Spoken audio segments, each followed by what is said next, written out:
What is that?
604 Talk 1073 FM WBRP mornings with Brian Haldane off and running. Brian here with you. John LaBeouf producing. We are starting off your morning a little bit drier this morning, which is nice, although no cooler, although that would be even nicer. But we're starting off your morning at, well, waiting on the screen to refresh, 72 degrees in downtown Baton Rouge. We got a busy show for you this morning. Here's the main question of the day. Are we done with insurance bills? Are we going to see any more? The Senate Judiciary A is going to meet again later today. They might meet one more time. I believe they're meeting one more time before it's all said and done in the legislative session. We're going to dive into that head first. Right now, though, of course, we start off with top stories and trending.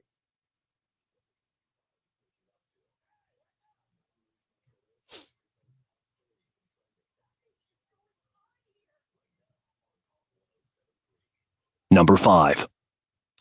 Starts us off last night with the Baton Rouge Fraternal Order of Police holding a ceremony for fallen officers. 12 BRPD officers were read aloud at the Jefferson Baptist Church. Chief T.J. Morris and Mayor President Sid Edwards were among those who spoke about the officers' impact on the community. One officer's wife last night at the ceremony said the ceremony overall is just a beautiful reminder that her husband and others will not be forgotten. Number 4. BRPD arrested a man suspected of luring victims online before robbing them at gunpoint multiple times. Vinny Alfage allegedly robbed multiple people in the LSU area through April and May. BRPD had at least 3 cases with his suspected Alfage. When a warning was executed, officials found Alfage with a weapon and items stolen from victims during the robberies. Number 3. Summer break is here, and students in the parish have plenty of outlets for food while they're not in school. The EBR school system, Greater Baton Rouge Food Bank, and the Diocese of Baton Rouge all launched their summer nutrition plans yesterday. Number 2. Number of people arrested as accomplices to the escapees or the escape of 10 inmates from the Orleans Parish Prison has risen to 14, according to state police. The 2 most recent arrests were of 21-year-old Diamond White and also Dashani Massey for assisting in the escape of Antoine Massey. No word if the Masseys are related. Number 1. Per the advocate, the final phase of building an I-10 interchange at Pico Lane in Baton Rouge is on track. The state highway department says work is expected to be completed in mid-2026. They're moving on to the last phase of it right now.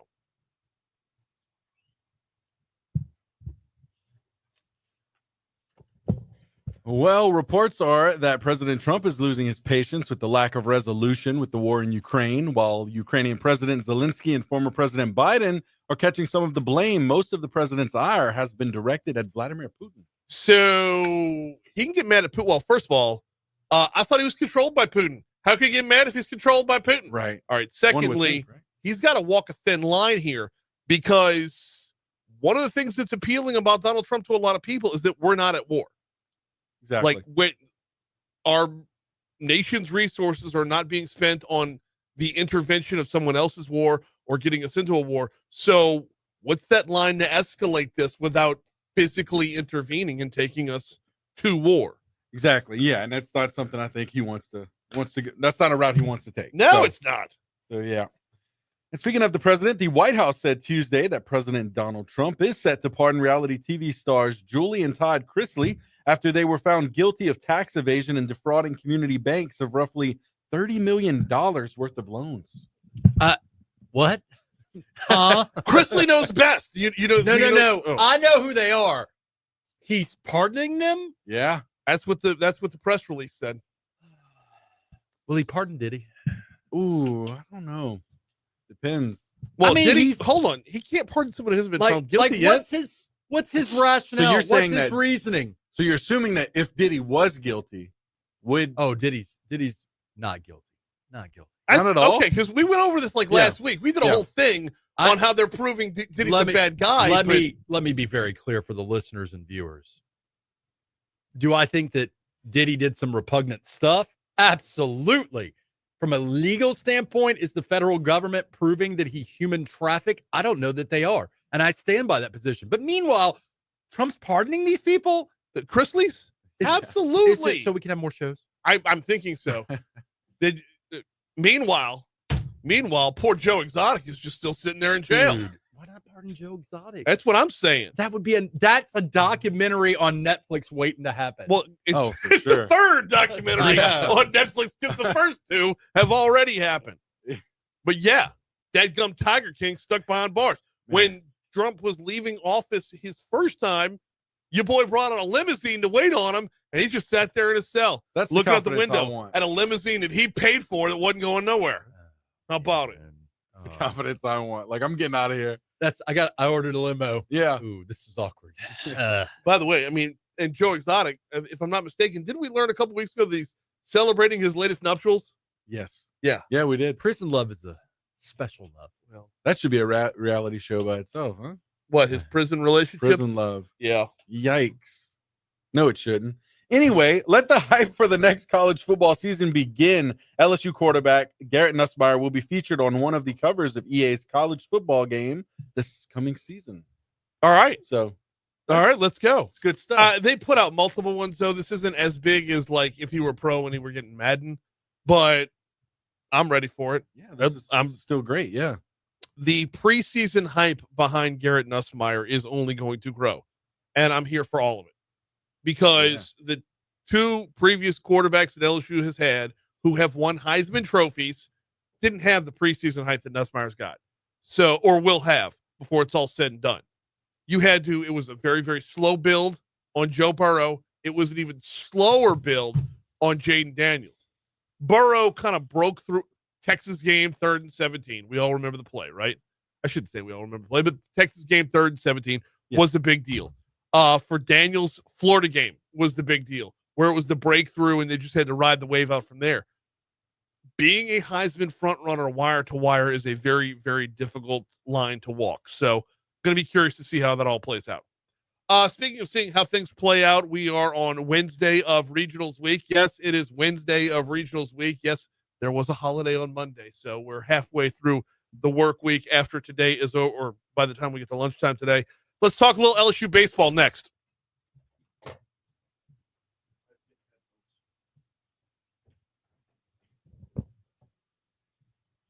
Let's see.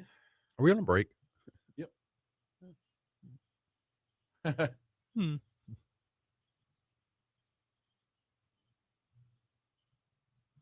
The poop committee.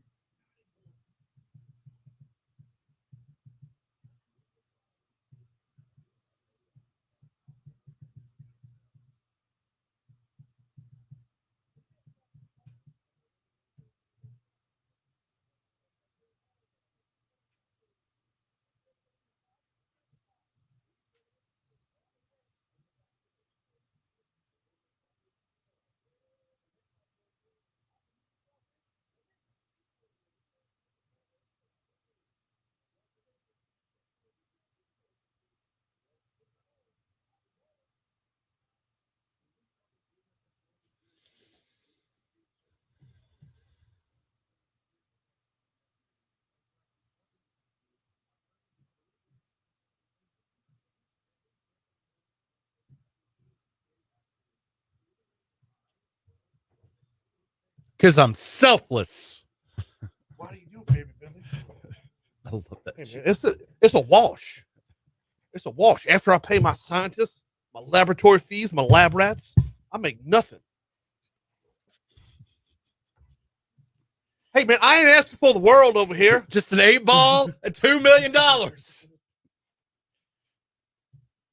What would your mama say?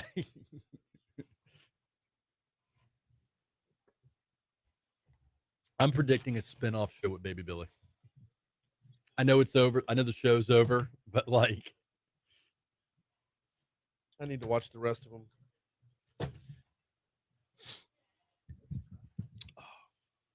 By the way, good morning, Christy. Thanks for waking me up this morning.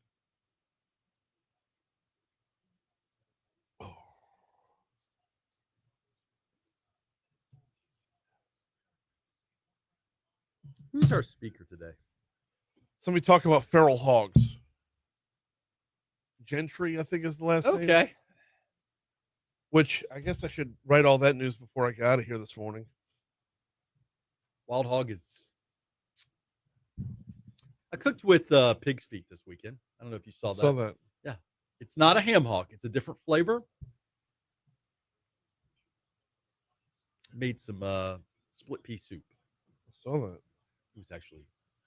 It looked good. And I hate peas. It was actually not bad. It's like if you add a bunch of butter and seasoning to any food. It's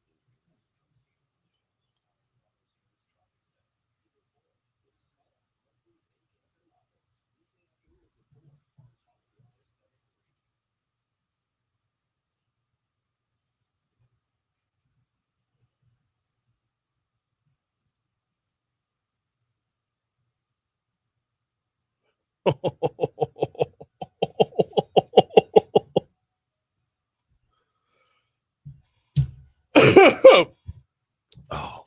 6:15 to talk 107.3 FM WBRP mornings with Brian Haldane rolling right along. It is sports time. And yes, we do turn our attention to the NCAA baseball tournament starting up this weekend. LSU has a Friday, Saturday, Sunday regional coming up in the box. Friday at 2 p.m. is when the Tigers will first play when they take on Little Rock.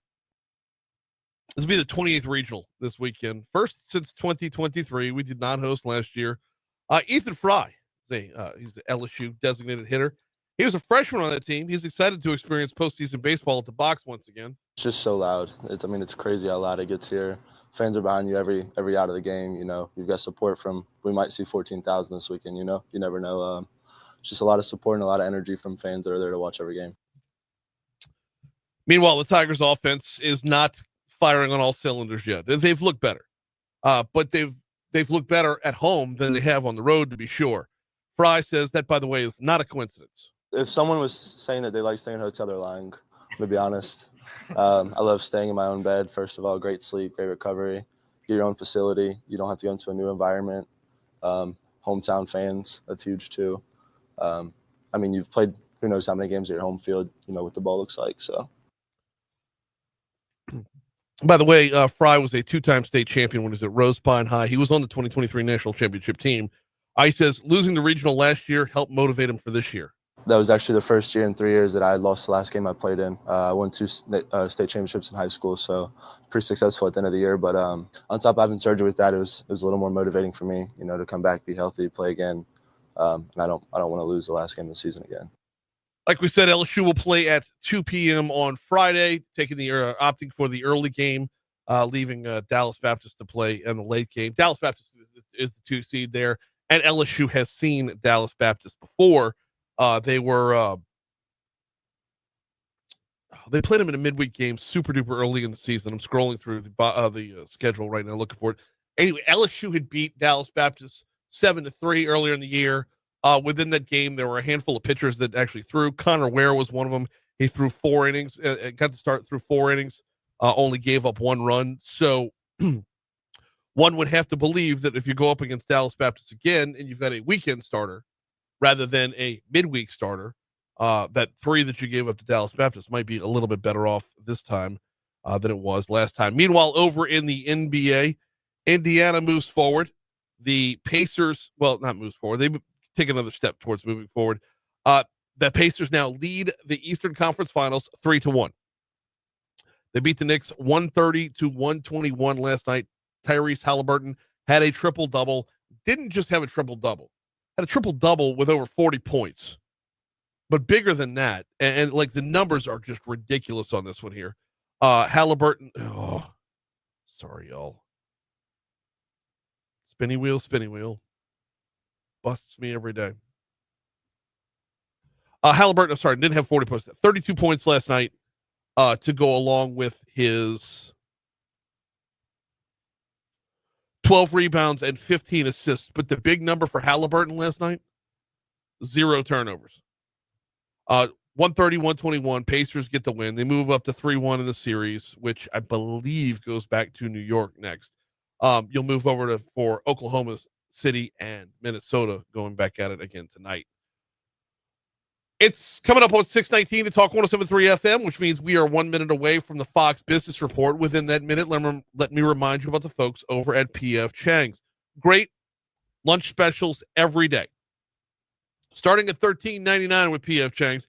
Dinner specials starting at $16.99. I've been hooked on the black pepper chicken lately. I think my next visit, I'm going to have to go back to the Mongolian beef. Back to the recipe that got me hooked there in the first place. Like whether you like the orange chicken or the chicken lettuce wraps or the sesame beef or the sesame chicken or anything on the fantastic Asian-inspired menu, what you're going to get on top of that is not just great Chinese food, but fresh ingredients, better Chinese food. Chinese food is not going to leave you walking away with like that right in your gut. You'll find them off Corbett Boulevard in Town Center. Look for the giant golden horse. It's P.F. Chang's.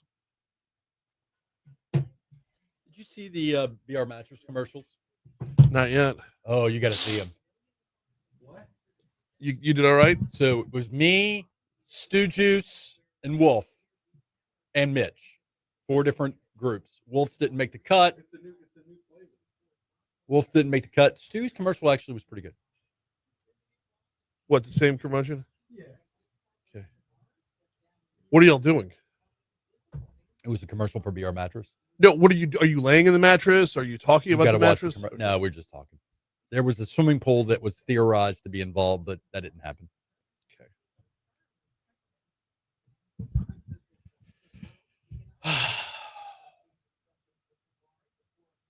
What did he say? What did he say?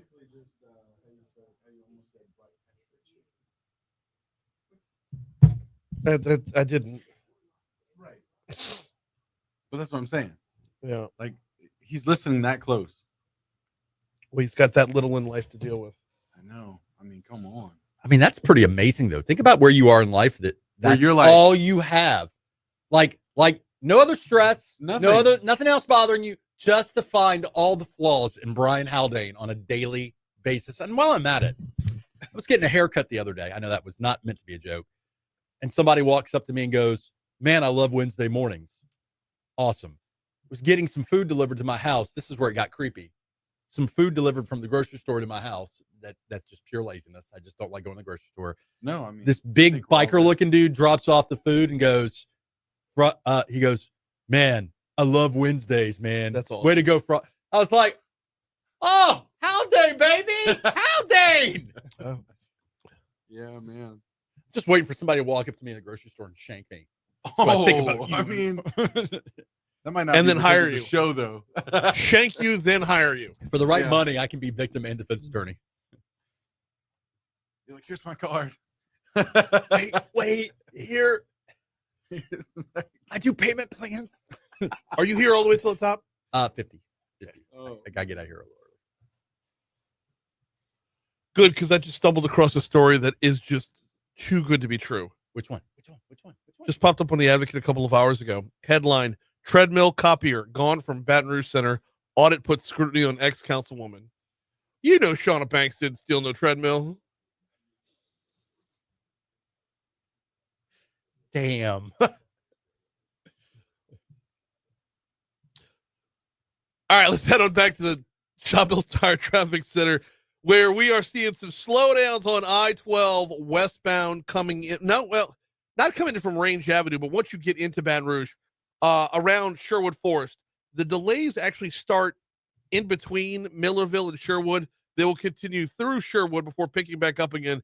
You're back up to full speed by Airline Highway all the way in through the 10-12 merge. On I-10 westbound coming in from Ascension Parish, we look right there. 10 eastbound coming in from West Baton Rouge Parish. It's looking pretty good on that front as well. Now, on I-110, southbound looks good. Northbound, however, while I'm not showing any delays as a result of this, about an hour ago, a little less than an hour ago, there was a report by BRPD of a stalled vehicle 110 northbound by Florida, although the board says in between Florida and Capitol Access. So if that's still out there, please make sure to avoid it accordingly. Don't go rumbling up 110 like it's the Autobahn.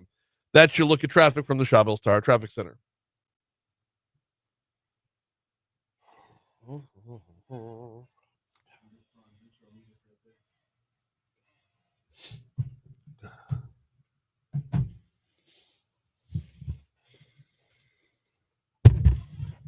624. Talk 107.3 FM, WBRP, mornings with Brian Haldane, rolling right along every week. And about this time, we talk about the law. How does the law affect our daily headlines? Well, we check in with a little segment we call Legally Served.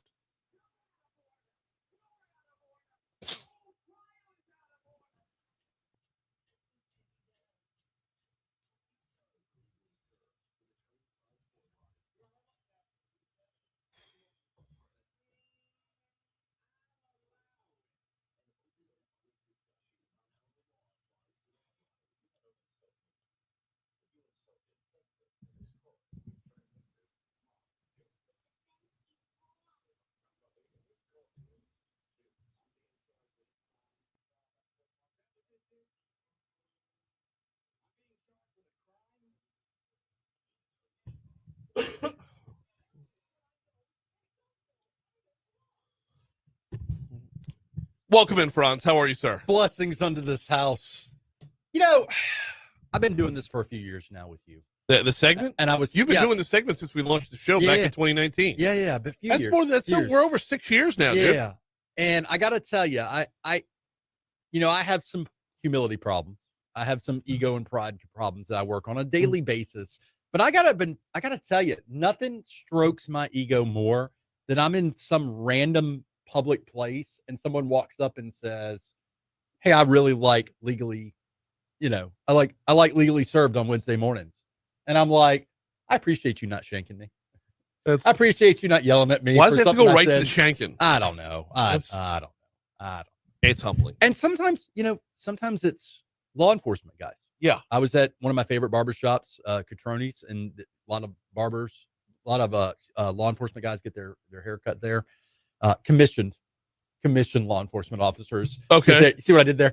And yeah, they're given. So whatever you're doing, whatever is the secret ingredient in the black pepper dish, keep putting it in there. The black pepper chicken? Black pepper chicken. It's the fact that it's all over all of it. Like the onions and the peppers. It's delicious, and that's why I love PF Chang's. What are we there's talking about? so many reasons why I love PF Chang's. What are we talking about today? So you had sent me a story earlier in the week. That's right. Yes. Our girl, independent investigator. What's her name? Award-winning independent investigator. What's her name? Karen Chawla. Yeah. She posted an article about, some AG investigators. Maybe. All right. Go for it. Louisiana Attorney General investigators arrest powers in legal limbo as questions emerge over authority. Story reads, an Unfiltered with Karen investigation has uncovered that for nearly 2 decades, investigators in the office of the Louisiana Attorney General made arrests, executed search warrants, and carried concealed weapons, all without clear legal authority. Now, as lawmakers fast-track a bill to give the office sweeping new policing powers, questions are surfacing about whether those past arrests were even lawful and whether the AG's office is trying to quietly rewrite history through legislation. Where do you want to start? Is she right? She ain't wrong. How about that? Okay. So number one, let's just put to the side for a second, Brian. Do we really need to make AG investigators into commissioned law enforcement officers? You want to put that to the side? I want to put that to the side for a second. Okay. Because that's what the legislation, let me tell you, it's going before the committee today. Yeah. This legislature is about to make these folks popo. So we're going to put that to the side. She's not wrong. Like, were they doing stuff that exceeds their commissioned or non-commissioned authority? It kind of looks like they were. Now, let's talk for a second or two about the civil and the criminal side of this. Is there a civil issue with them doing this, violating constitutional or civil rights? Well, if they were acting in good faith, probably not much of a civil rights like sue you, get some money back. But hang on. This is, per the story from Karen, a more than 20-year problem. Right. So this is not a Liz Merle story. Right. This is not a Jeff Landry story. Correct. This goes back to Buddy Caldwell, probably before. I got to look at the timeline of who AG was back then. Now the legislature kind of fixed the problem. So after that 20-year period, there was an adjustment. Early 2000s, there was an adjustment. But like, okay, and look, bigger summary, because I've been thinking about this a lot. Like, what does this all mean? Like, if you pled guilty to something and you waive some rights, like, you don't got a pot to piss in. Okay. But like, let's say you were arrested unlawfully by someone, and during that unlawful arrest, they used a search under an arrest exception. I know this is getting very convoluted. No, it's not. It could be problematic to some convictions, not pleas. If you pled guilty, I don't think you have a pot to piss in. If you were convicted, yeah. Okay, so you're telling me that since 2004, every criminal defense attorney has missed this. I think a lot of people missed this. You're telling me that since 2004, nobody has gotten this right. So I got to tell you, what happened in 2004 to start? And allow me to be humble for a second. I never would have thought to even think about this. I mean, do we really sit back and, I mean, look, when I was with the DA's office, investigators have authority to do certain things, but not to make arrests. Let's pause right there, because we got news, traffic, weather, legally served with attorney Franz Borghardt. We'll continue next.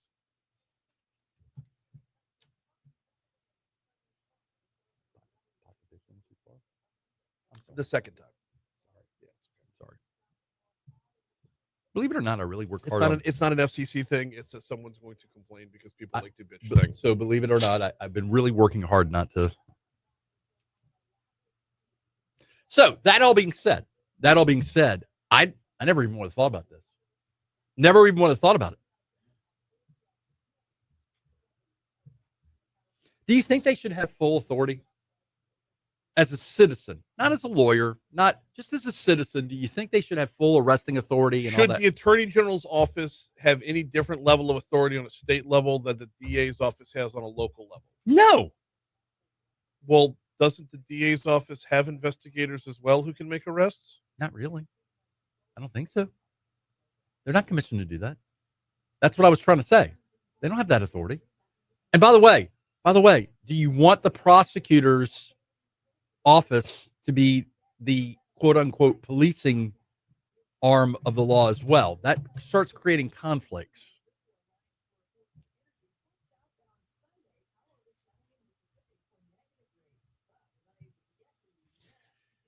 They're not going to ask me my opinion. The legislature is not going to go, hey, Franz, what do you think about this? I would say maybe hit the pause button, maybe vet this a little bit more. You don't have to do it in this session. I will push back on that. When it comes to vetting, okay, I believe this bill is as fully vetted as it possibly can be. And I'm going to tell you why. I have full faith and confidence in the state representative who's put this forward.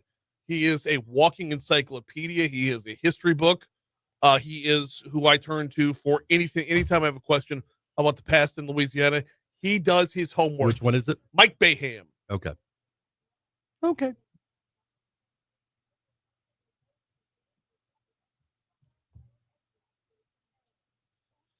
Gas station heroin? What's that?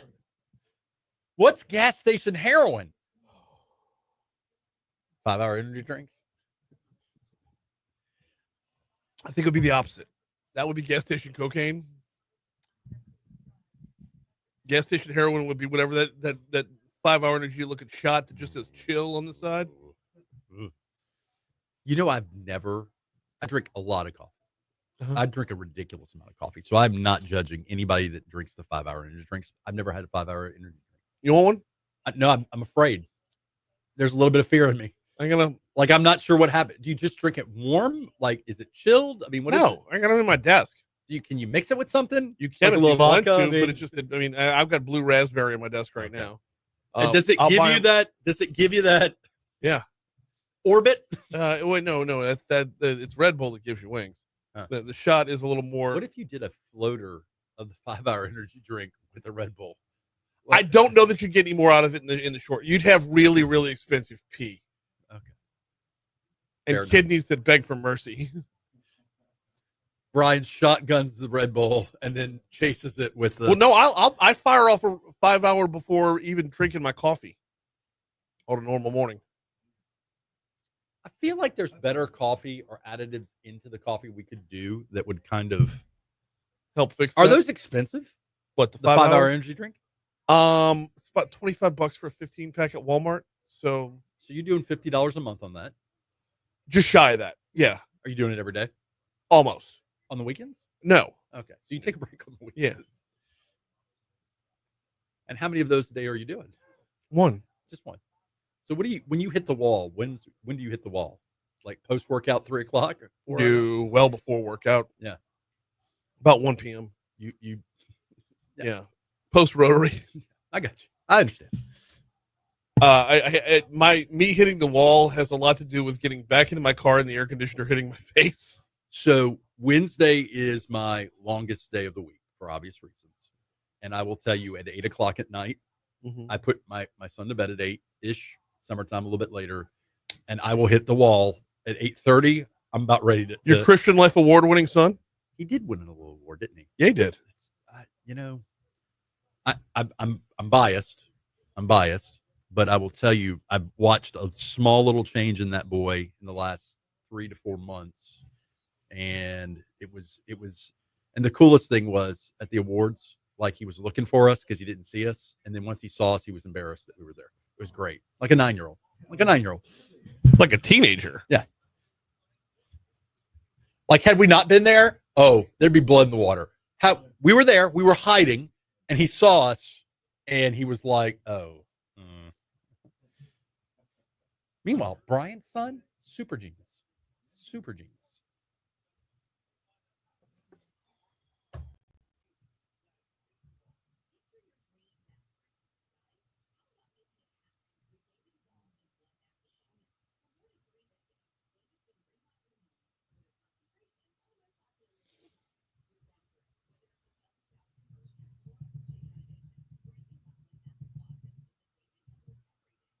So I have a decision to make.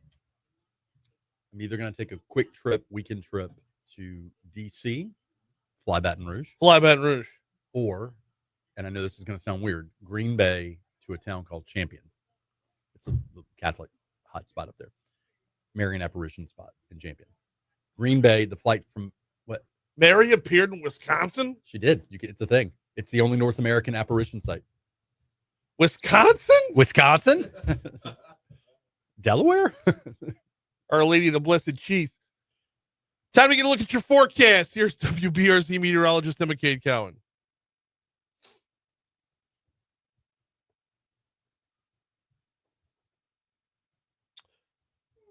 So I didn't get to where I was going with Mike Bayham yet. We'll do that on the air. Okay.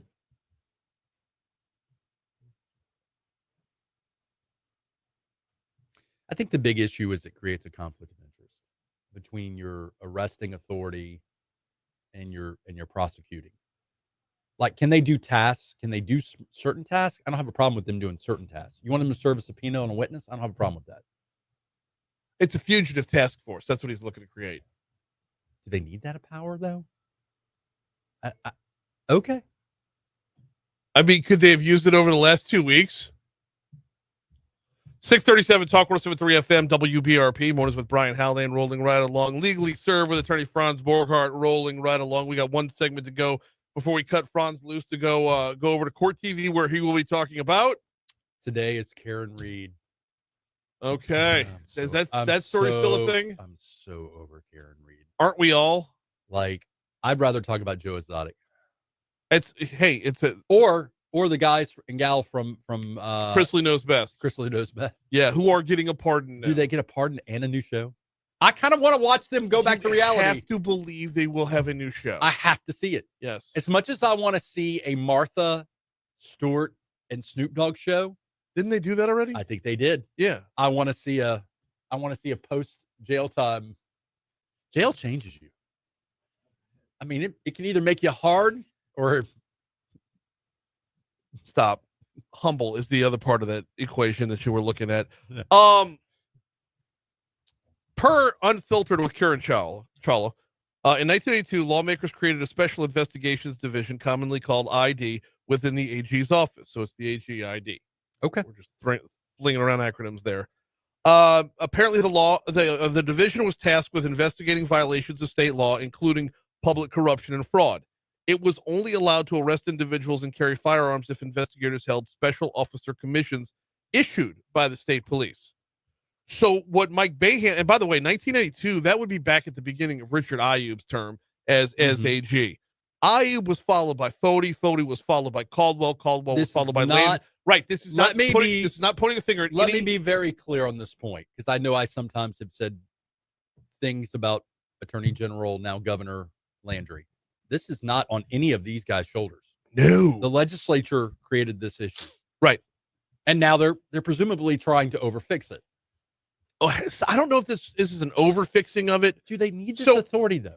Do they need this authority? I would argue that I don't have a problem with them having this authority. Whether they need the authority or not, I think you can look around over the last 2 weeks and think fugitives are a problem. It's hard to make the argument right now that fugitives aren't a problem. The bill being proposed by State Representative Mike Baham from Chalmette. Are fugitives the problem, or security at parish prison facilities the problem? Your symptoms versus whatever. It's okay. Fair enough. They're both, as of right now, they're both problems. Fair enough. Having murderers on the street that we can't get hold of is a problem. I don't care how they got there. Having them out there is a problem. So the bill that's being proposed by Mike Baham would, it's more about funding than it is about changing the narrative. There's like 2 sentences within the digest of the bill that says the proposed law provides that the unit shall coordinate and assist with state, federal, and local law enforcement to apprehend fugitives, pursue individuals who have violated court-ordered electronic monitoring programs, execute arrest warrants, give priority to fugitives wanted for violent felony offenses, establish fugitive task forces with other state or federal agencies, and identify, pursue, or arrest those who harbor, aid, or conceal a fugitive. Now, this is a lot of power. That's a lot of power. Did you miss the word assist? That you are giving them the ability. You shall coordinate and assist. Coordinate and assist still is giving them a lot of power. Okay, but in order to assist, you have to have the police there. Hear me. As an agent of chaos, a criminal defense attorney, I love this. This is going to create legal issues that criminal defense attorneys are going to exploit, and it's going to affect cases. Mm-hmm. This is the law of unintended consequences. Mm-hmm. You do not want your prosecuting entity to be the same arm as your policing entity. It creates a conflict. In the same way that I, as a lawyer, cannot make myself a material witness. That said, legislature, knock yourselves out. Okay. Thank you. And by the way, while I'm on the air, thank you for giving me new issues to raise in my cases. That is what I'm warning. And I'm not saying I understand the idea. I understand the good that this might do. How often do I say this? How often have you sat in the 6 years or 5 years that we've been doing six that we've been doing this? How many times have I said, please make this bad law so I have new issues to raise? I'm telling you, this is going to be one of those. If the AG's office can already investigate, correct. The only difference here is they're present when state police or whomever else makes an arrest. The question is, why do they need to assist in all these things? Because collaborative efforts and investigations lead to better investigations. The AG's office is not a law enforcement entity. It is a state prosecuting. No, there is a difference, my friend. Yeah. There is a difference. I was processing that. Okay. It is a huge, they are not the AG's office is not the chief law enforcement entity of the state. It is the chief legal entity of the state. The AG, the Attorney General, Liz, Liz, is the chief attorney for the state, not the chief law enforcement agent of the state. I understand that, but the way the law already is, there is a Department of Justice Legal Support Fund. This is already a funded thing. It has been since the 90s. I don't know. My point about Kieran's piece is I don't know what necessarily changes with Mike Baham's law. I mean, I've read it. I've read through it. I've read the digest. I've read the full thing. It may not create any adverse consequences, but I'm telling you, I mean, because criminal defense attorneys never exploit holes in the law or weird issues that rise up. I mean, never going to do that. This deals arresting authority, searching authority, deals directly with constitutional rights as it relates to Fourth Amendment search and seizures. There's also due process issues that may come up, but more so the Fourth Amendment. Hang on. Let's walk down that path, though. Okay. Unlawful search and seizure. So if it is the law that they can search and they can seize, how is that now unlawful? The issue is, well, there's two prongs of this issue. By changing the law now, are you saying that the stuff that happened in that 20-year window was unconstitutional? Because that's kind of what you're saying. Hang on, let me go back into the law, into the proposed bill by Representative Baham, and the problem is, you see what I'm saying? No, I know, but the overwhelming majority of what he has written is about funding. And so that makes no change on the street. Okay, so it's the creation of the Fugitive Apprehension Unit within the investigation division of the Department of Justice. So that's the part within the investigation. So for the lay people who don't know this, there are certain crimes that, and I'm oversimplifying this, that the AG's office investigates in coordination with local law enforcement. For example, child pornography. Okay. Insurance fraud. Okay. There are certain crimes that they are, it's task force team, whatever word you want to use. And I'm oversimplifying it, guys. So if you're with the AG's office, I apologize. I mean, no disrespect for this. There is one thing to be working in conjunction with law enforcement. It is another thing. When I was a prosecutor, I would go to crime scenes when I was on duty. I had a badge. If I wanted to wear a gun, I could wear a gun. They wanted me to wear a vest. This is no different than that. Do I need to have a badge, a gun, and a vest on at a crime scene as a prosecutor? Do I need to have arresting authority as a prosecutor? Stop right there. Do you? Whether or not you need to, you did. Well, you had that authority right there. You and I actually, as we sit here, under limited circumstances, you and I, all three of us, have arresting authority in certain limited consequences. Well, like a citizen's arrest? We've talked about this before on the radio. Well, do we have to have that authority? The shoplifter scenario, where if I'm seeing a crime, can I stop a crime and detain a crime? Is there civil liability? Is there constitutional rights that are violated? There's a small niche that I can do that. If you're saying, well, we got this money, and since we have this money, we need to change this law so they can use this money, I understand all this. But are you also saying, man, we did some really messed up things in that 20-year window that now we're trying to kind of quietly fix, which is only going to be also exploited by whom? And it may only be a small window of cases. By the way, it may well, the fact that it starts with fugitives, that tells you that. What do you find on the fugitives? When you arrest, sometimes when you arrest a fugitive, you find contraband on the fugitive, and then you charge the fugitive with new crimes. An 8-ball. We have a very serious problem in Baton Rouge and have for some time now about, like, I don't know, let's say those with the ankle monitors, and then the battery goes out and nobody does anything. We've actually had a criminal in court who had 5 ankle monitors on at once, 3 on one side, 2 on the other, all burnt out, none of them working. So, but who is saying that the AG's office, who, by the way, they're kind of busy. Why are they the ones monitoring the ankle monitors? Which, by the way, they're not the ones monitoring the ankle monitors. They're the ones who are going back on enforcement for the fugitives. But here's for the people they've already arrested and convicted. But by the way, and we've talked about this before, not violating the terms of your ankle monitor may be a violation of probation or a violation of a court bond. It's not necessarily an arresting offense unless a judge issues an arrest warrant or a probation warrant or You know what I'm saying? Again, guys, there may be nothing but good that happens out of this. Yeah. I'm just telling you. You know how defense attorneys do. No, I know. But you know. Here.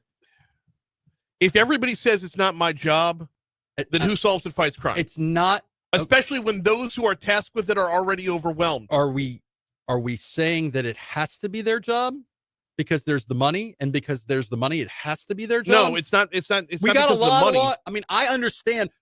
Here's a question. The present law already provides the money. The proposed law would allow them to coordinate and assist with state, federal, and local law enforcement. Okay. Just over here drinking my tea like Kermit. Listen. I've only been doing this for 20 years on all sides of the table. I could go back to being a prosecutor tomorrow. I'm telling you, this is a bad idea. Bad idea. But that being said, I would be, lest anyone think I'm a hypocrite. If I was the victim of a crime and someone broke out of prison and I was worried about my life because I was a victim of a crime and this individual was going to maybe possibly harm me and my family, I'd be the first one to want this person picked up. I'm not two-faced. I'm not hypocritical. I get it. I understand it. What John Q. taxpayer cares about is what? Criminal off the street. Yeah. I got it. Behind the bars. Yeah. To stay there. Ends justify the means. No, it's ends hold up to the law. He's attorney Franz Love you guys. Borghardt. Love you too, brother. Go get over there and talk about Karen Reed. 650. Here's your money now.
Oh, this waking up late thing's killing me because I don't care about the shower. I didn't shave.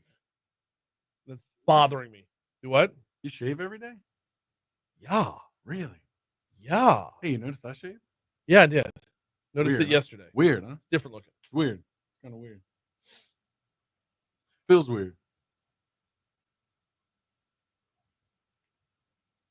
Yeah, when I was shaving, I think it had to be like every 2 or 3 days. Man, my skin will get irritated with that.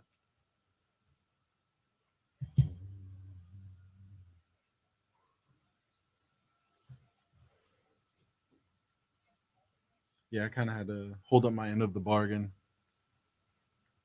So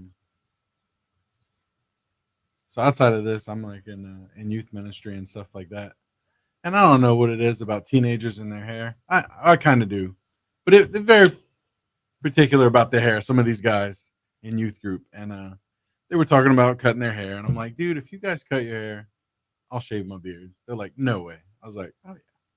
I was like, I hadn't shaved my beard in like 8 years. But you left the... Okay, I had to leave some type of dignity. I had to leave some type of dignity. All right? It's just... No, I like... Chin. If I'm not clean across the face, I feel gross. Yeah. I feel like there's oil coming out. I feel dirty. I feel it's just Yeah. Like you got, yeah. Yeah, man. I'm kind of, yeah. I don't want to give TMI, but I'm like that with like hair on my body. I'm kind of like that with like, Oh, dude, if it weren't like so much work, yeah. I would just go hairless from top to bottom. Yeah. Just keep a flat top. Right. That's it. Yeah. No, but I get that though. It's like, oof.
.655 Talk 107.3 FM WBRP mornings with Brian Haldane rolling right along.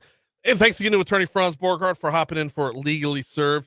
Coming up next hour, we've got Insurance Commissioner Tim Temple at 7:15. We've got Lana Venable from Louisiana Lawsuit Abuse Watch coming up at 7:35.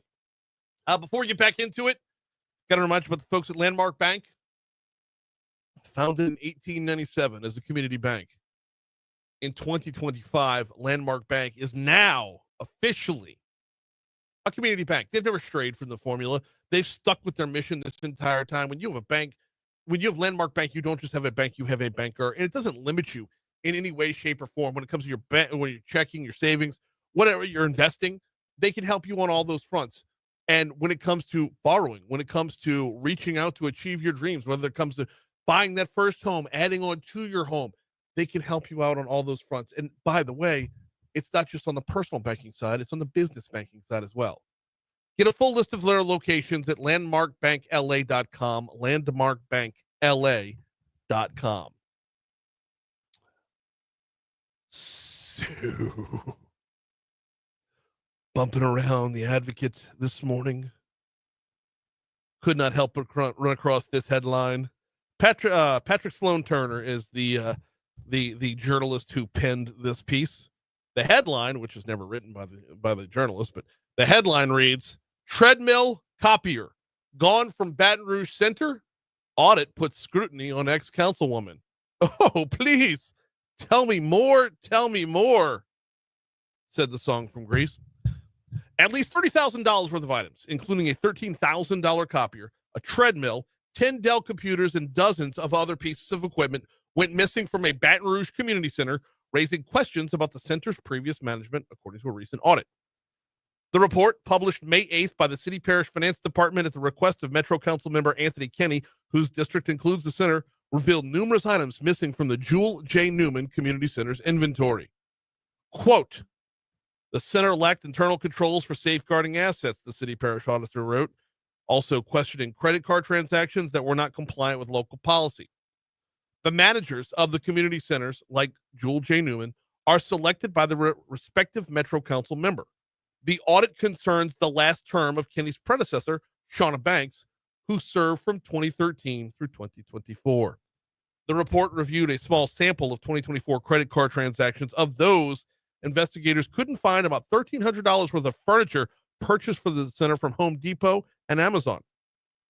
Of the 75 receipts reviewed, 11 orders were shipped to, get this, Shauna Banks' home instead of the center. It goes on.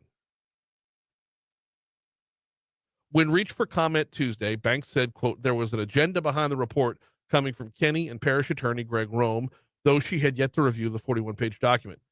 Quote again, it could be either manipulated or misconstrued, she said.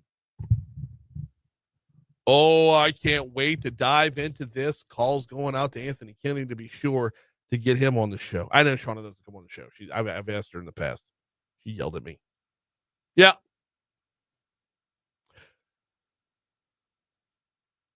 Answer me this.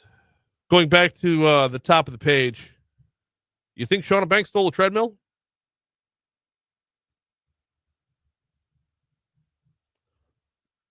By the way, for his part, Kenny told the Advocate the report was done in good faith to identify what belonged at the center and what didn't.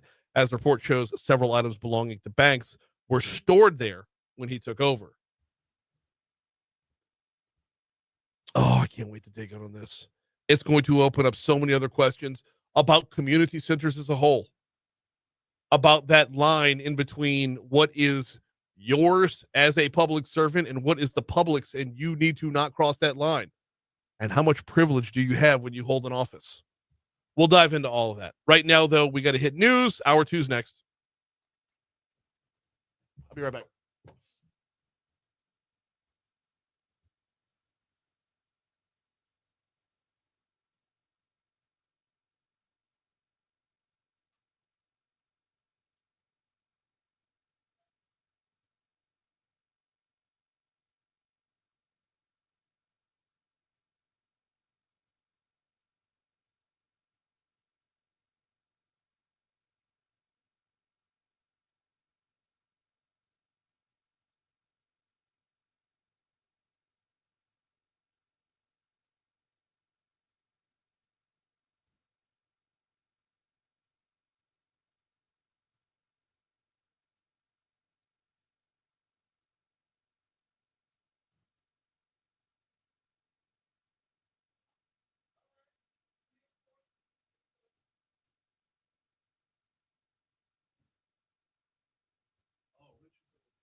Well, you give him.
Never did I think I would see the day that Shauna Banks was accused of stealing a treadmill.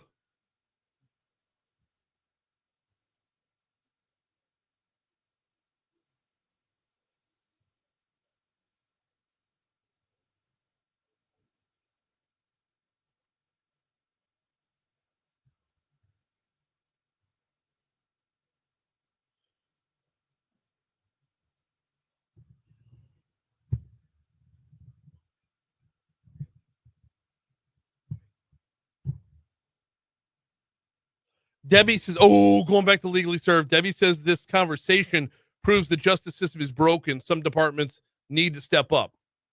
Awesome.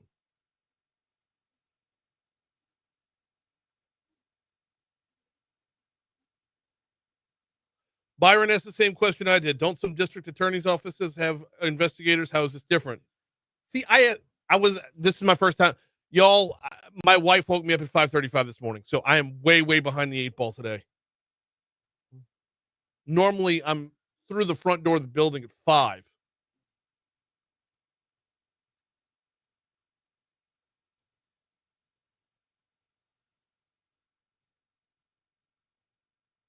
Galen asked the question that I led with. How do you have 20 years worth of defense attorneys not making it an issue?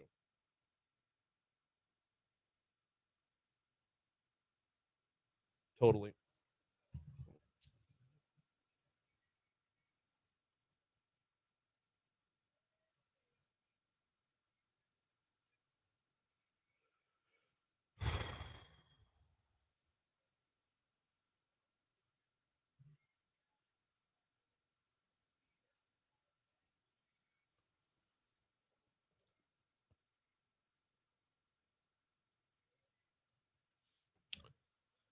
$7:05 Talk 107.3 FM WBRP mornings with Brian Haldane, rolling right along. Hour 2 coming your way right now. Brian here with you. John LaBeouf producing, getting you ready for busy hour and insurance involved hour to be sure.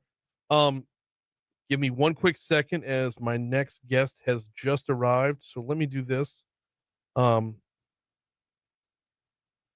on one second. No. You don't even need to get up, John. I was ready to run, man. No. Ready to roll. We have new technology here. Oh, yeah. Forget about that. Yeah. All right. Tim Temple should be physically in the building. 7:05 at Talk 107.3 FM. Hour 2 coming your way right now. Tim Temple's actually in our next segment. Right now, we got top stories and trending.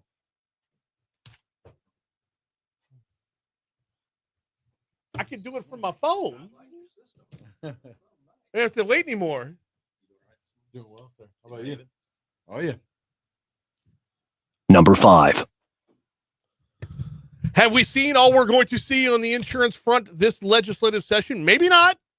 Maybe not. Judiciary Committee A will be back in session today. They are reconvening. There's still a number of bills that need to be heard. St. Tammany Parish needs to be heard from for sure, whether you're talking about Representative Glorioso from Slidell, Representative Egan from Covington, or Representative Carver from Mandeville. They all have bills that are pivotal to our insurance rates. How many of those will be heard? Well, we'll talk with Tim Temple in our next segment. Number 4.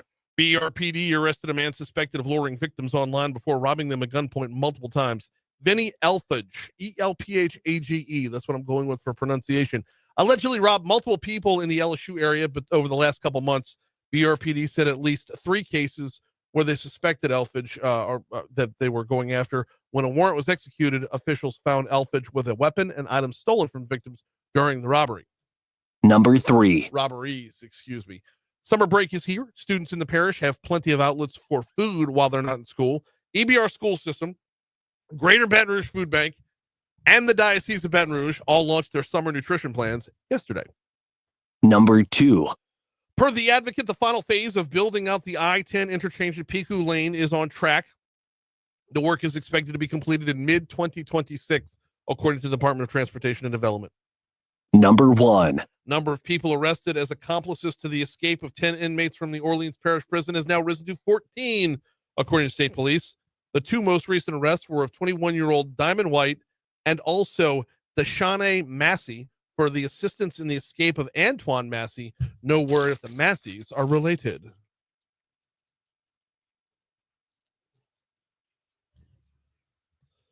What's trending, John? Well, reports are that President Trump is losing his patience with the lack of resolution with the war in Ukraine. While Ukrainian President Zelensky and former President Biden are catching some of the blame, most of the president's ire has been directed at Vladimir Putin. So, where does this go from here? Like, right. I want to be fair to all sides here, okay? Yep. Is there room for, hear me out, is there room for Donald Trump to go back and say, maybe I couldn't have solved it on day one? It's very easy for him to say we shouldn't have been in this mess, but we are in this mess and we're not getting ourselves back out of it easily. Now, that being said, do you escalate it? Because one of the things that's appealing about Donald Trump is that we're not at war. Yeah.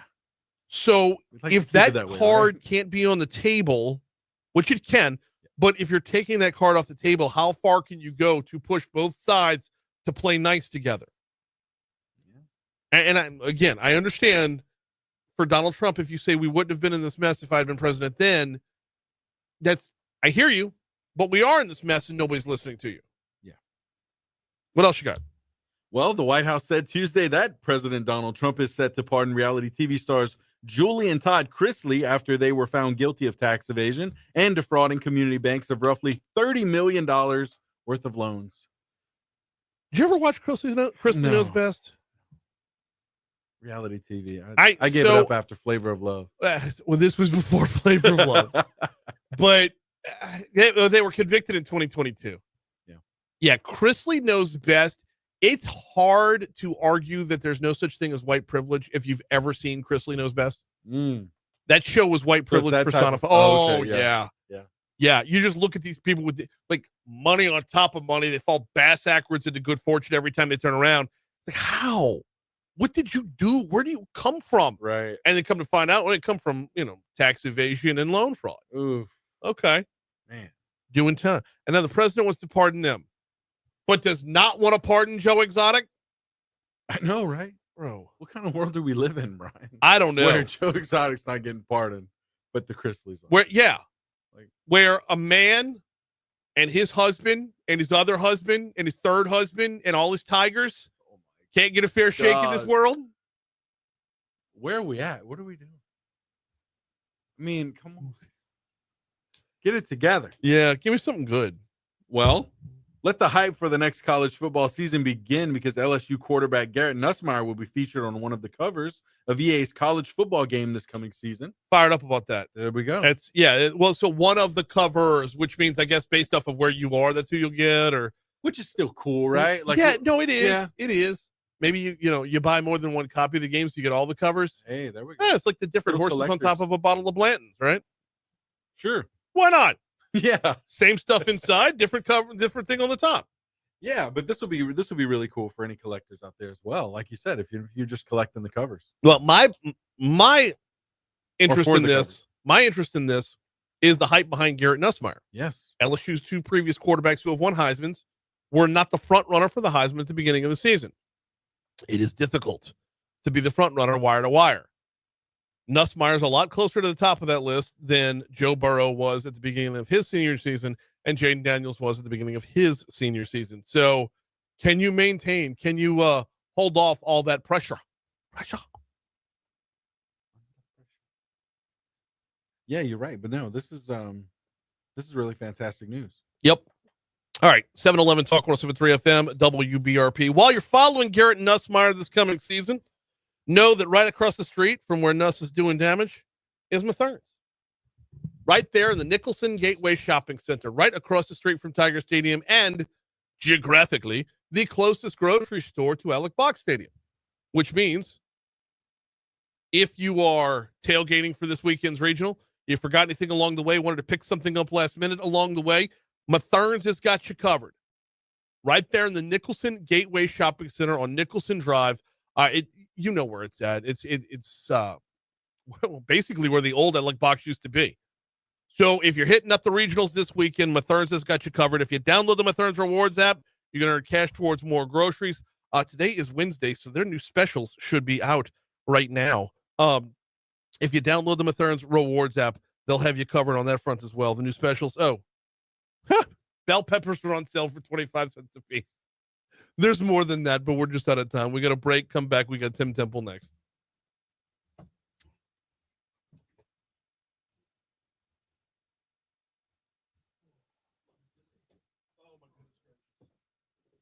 on over.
7:15, Talk 107.3 FM, WBRP. Mornings with Brian Haldane rolling right along. Today will be a big day at the Capitol. As well, the number of days at the Capitol are waning right now. Sine die officially June 12th, if not before, which means the number of times that committees will meet along the way starts to slim down a good bit. And one of the committees that we've been paying very, very close attention to has been Senate Judiciary A. Why? Because that's where good bills go to die. I know I've said that more times than you can count since the beginning of the session, but also it's true. What's in front of Senate Judiciary A today? Well, a number of bills, surprisingly, a lot of them out of St. Tammany Parish, that have major potential for major effects on your insurance. Here to talk about that, Insurance Commissioner Tim Temple. How are you, sir? Good morning, Brian. And I think every day is a big day at the Capitol. Well, yeah. I mean, some bigger than others. I think you got, the first day back in when everybody's finding where their locker is and their class schedule. There's some that are more memorable. I'll give you that. Is today can be memorable? Look, I think today will be another day for the history books. As you said, Jude A is going back in. There's a lot of bills that we're looking at that are all part of this reform effort that we're doing. There's a general damage cap bill that's going to come up for discussion. There's a duty to mitigate bill. There's a loser pay. There's one on venue. There's another that would address attorney fees. But two that have been pulled. One was a revisionary trust. Okay. And then the other is, I think you were alluding to Representative Brian Glorioso's medical transparency bill. My understanding is both of those have been pulled from the agenda. It's not even on there today. Okay, hang on. Let's talk about this for a second. When it's pulled, does that mean it's gone? Does that mean it's dead? I think the author can request it to be put back on the agenda. Okay. So it doesn't mean it's gone, but it's not a good sign. Because time is waning. Now, that being the clock is ticking. The breakdown on Senate Judiciary A is 4 Republicans and 3 Democrats, and one of those Republicans doesn't always side with the Republicans when it comes to these matters because he's an attorney. That being said, Senate Judiciary A is missing a key Republican today, a staunch Republican today. So can the argument be made that having it pulled today really is better than having it heard today? I would like to believe. That's a good. See how optimistic I am? Yeah, exactly. It's very optimistic take. Let's go with that. It's optimistic. But the thing today, it looks like it can either be 3-2 or 3-3. Right. But either way, it's bad. If it's 3-3, it's the same as a defeat. Yeah. So a tie is the same as a loss there. So anyway, we're going to be there. We're going to be monitoring. We'll see what happens. Let's be optimistic.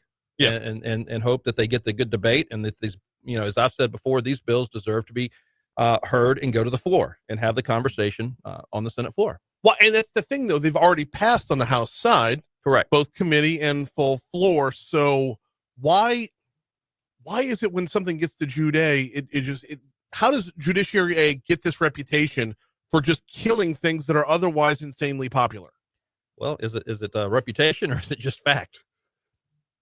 I would make that argument that it's fact. Yes.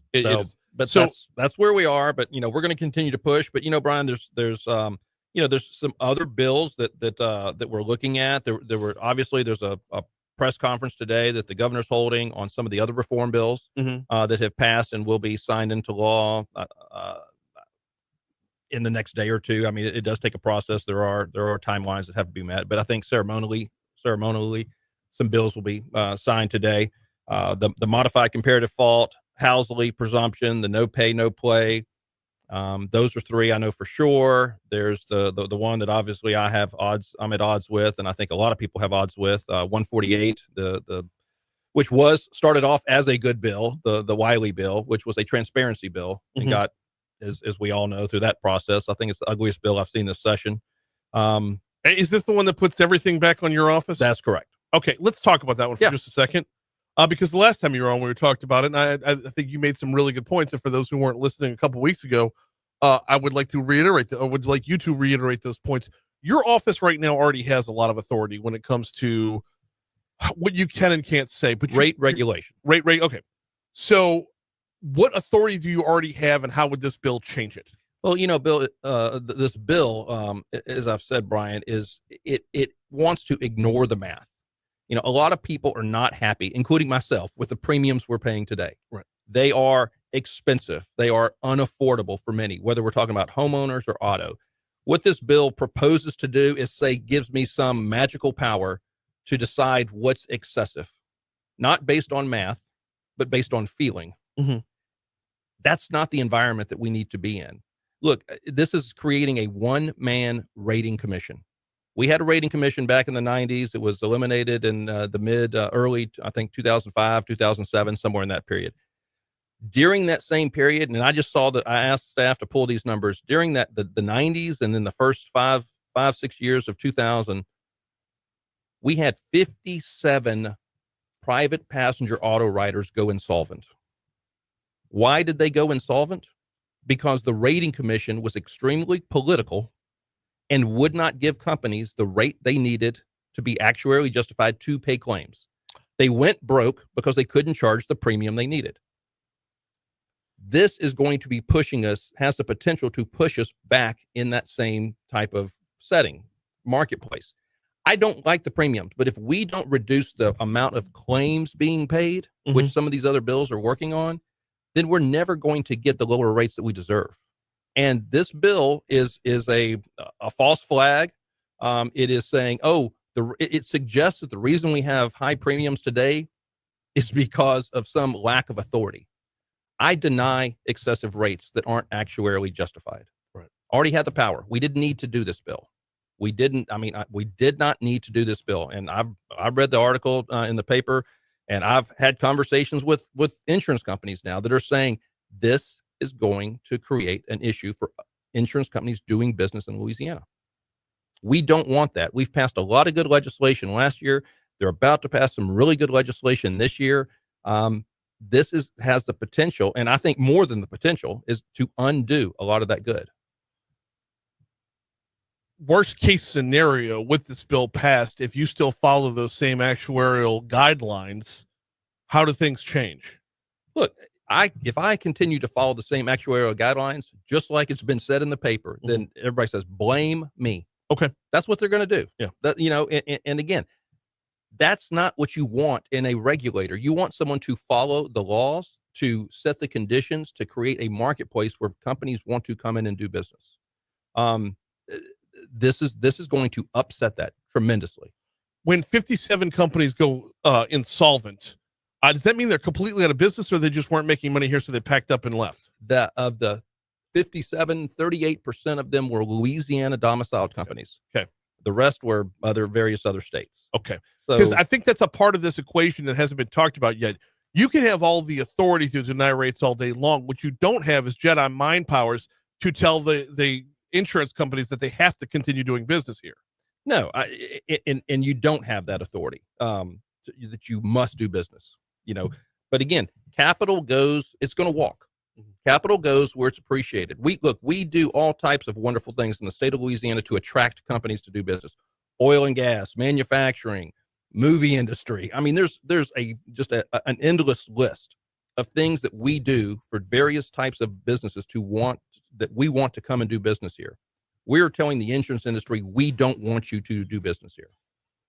We got Insurance Commissioner Tim Temple with us for a couple more minutes, talking about what's going on at the state capitol today, what has gone on so far at the state capitol, and what we will see over the next couple weeks. State Representative Kim Carver out of Mandeville has a bill that I really like, although I don't know how much change it's going to make, but I do like the bill. The abstract says, provides relative to unfair or deceptive acts or practices relative to attorney advertising. What's your take on this bill? Yeah, look, I know Rep. Carver, got to know him well over the last 2 years, and I like his bill from the standpoint that it starts this discussion around the advertising. Look, and I've said it on your program before. I've said it ever since I took office. I'm not against advertising. I don't think you should tell people they can't advertise. Right. But this does go towards what is being advertised, the message. Yes. And right now, this one is, the way I appreciate it, will focus on the ability. It will limit the ability for someone to say they got a claim at X number of dollars. Right. They have to be more transparent. Did they really get, if it's on TV or whatever, I got $500,000. Did they really get 500,000, or did they get 60% of that, or 50 or 40% of that?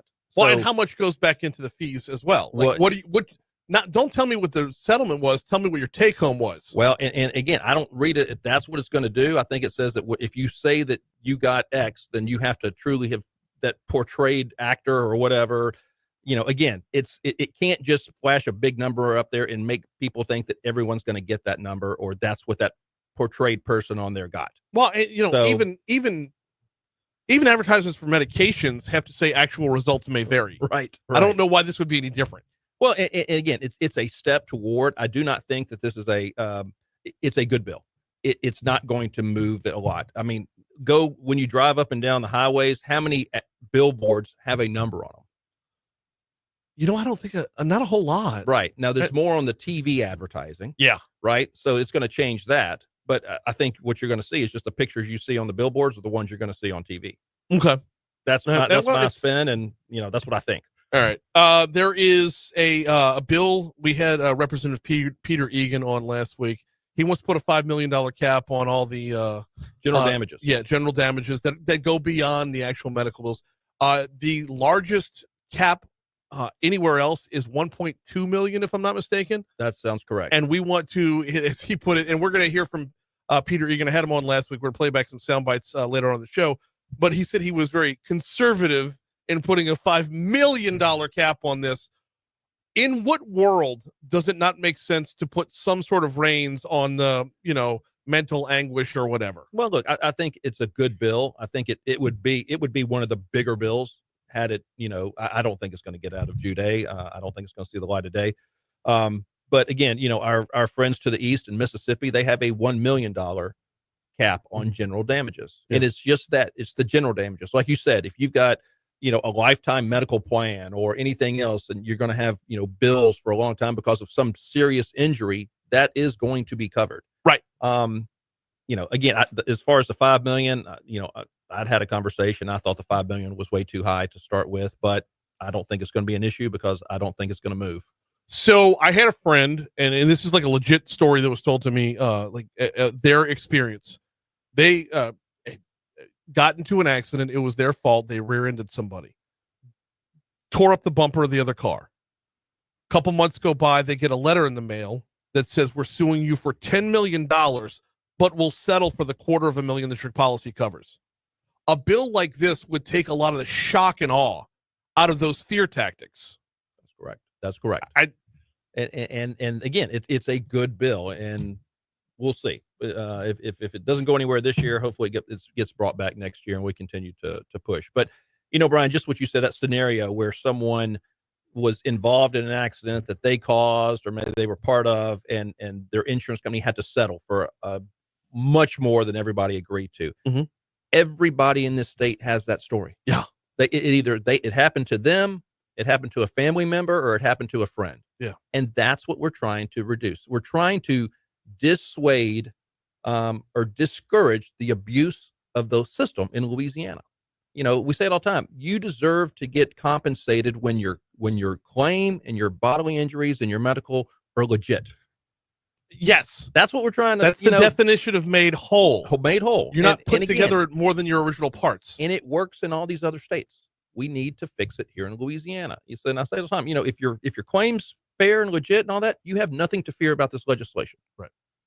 2 minutes to go here. Let's recap very, very quickly what you like that's passed. Emily Shinover's bill is phenomenal.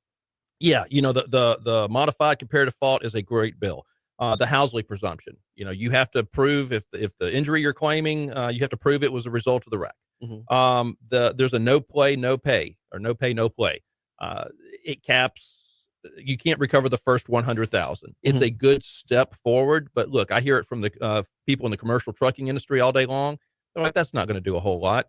I mean, because they're all carrying $1 million or $2 million limits. So that means that if they're going to litigate and they're not going to recover, an uninsured motorist could still recover $1.9 million on a $2 million claim, or $900,000 over a $1 million claim. It has the potential to knock down some of the under 100,000.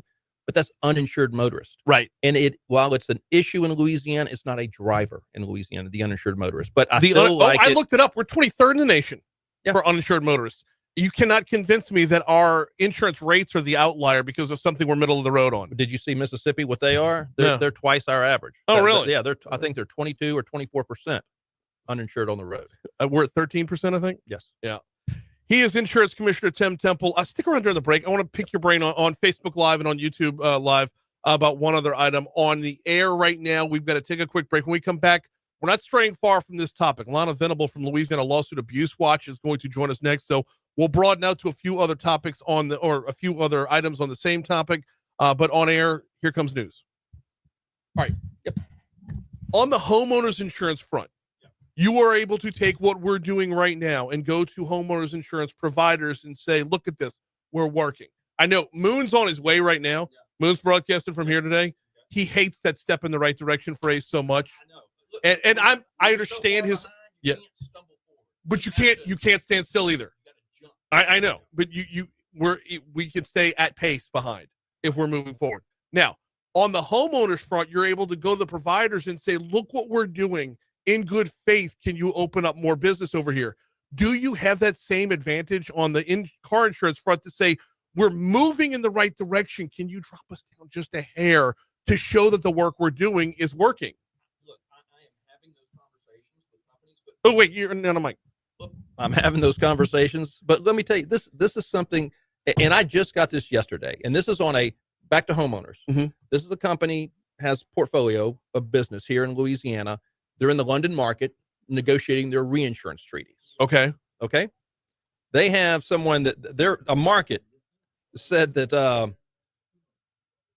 let's see, we had business plan. We liked the business plan and recommended participation in 2025 placement to leadership. Unfortunately, leadership ultimately decided to halt the process due to the politically negative legislative changes. Say that again. This was a reinsurer that was going to be part of an insurance company's reinsurance program in Louisiana. Yes. They said we're halting. They were intended to participate on it, but they're halting due to the potentially negative legislative changes. House Bill 148. That's reinsurance companies that we want to have, reinsuring companies here doing business in Louisiana, saying that they are going to halt due to the negative legislative changes. That is undoing the good reform that was done last year. Okay. So we should have led with that. So homeowners, that is happening. Property, same thing. We're going to say we're making all these changes, but the insurance companies are like, that's great. I mean, you saw the news releases that these groups are saying that has the potential to undo all of the good legislation that's being done. They may like me, they may hate me, but the thing is, they don't know who the next person is going to be. Right. They don't know if it's going to be elected, if it's going to be appointed. They don't know if they're going to be a Republican, a Democrat, pro free market, pro government price setting. It creates instability in our market. And that is why 148 is such a bad bill.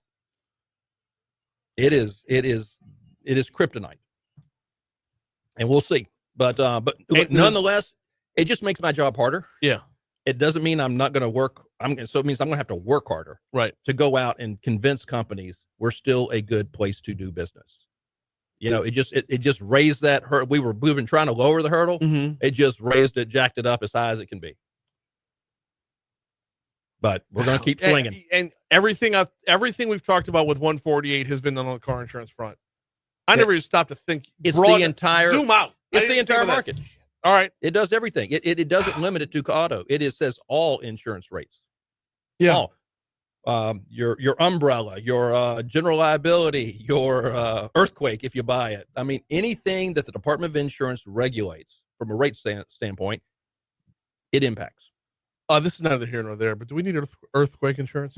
I don't. Are you seeing where there's earthquakes today? I know. I was going to say there was one in Shreveport, Bossier area. Yes. Yeah, recently. Memphis. So, I mean, like Nashville. Like you've got the New Madrid fault. If that thing cracks, we've got some problems. But look, I don't know, quake. All right. Well, I think we got enough. The hard part is finding it now. The hard part is finding it now. But no, look. But Brian, back to your your original question. Yeah, it makes it harder to go out and market. But that's my job, is to go out and say, guys, we passed these bills. give us some consideration. Help us start to make insurance more affordable. But like I've told your viewers, your listeners, everybody I get in front of and talk to, if we want lower premiums, we have to bend the claims payments down. We have to reduce claim cost. The abused claims, not the legitimate claims. We're double the medical. And we need to make sure that people understand that. And that's why I say, if your claim is legitimate, you have nothing to fear through the legislation that we're proposing. But if your business model, whether as an individual, because look, they're repeat offenders. Mm-hmm. There's men and women out there that they get in wrecks repeatedly, and that's what they do. That's how they make Christmas money or whatever. Those people, those are the ones that need to be worried about this. If your job is like getting bumped by a car and going and suing somebody, you got to do something different. Next time we meet, we need to talk about workers' comp as well. Yep, be happy to. Patrick Robinson with Lobby was texting me during the segment. I'm like, I would love to, Patrick. We got a lot to cover. We'll get on that. All right. Thank you. Appreciate you, man. Thank you, sir. Always. All right. Go to the next one. Boy, did we screw up there. We should have led with that shit. That was better off the air than it was on.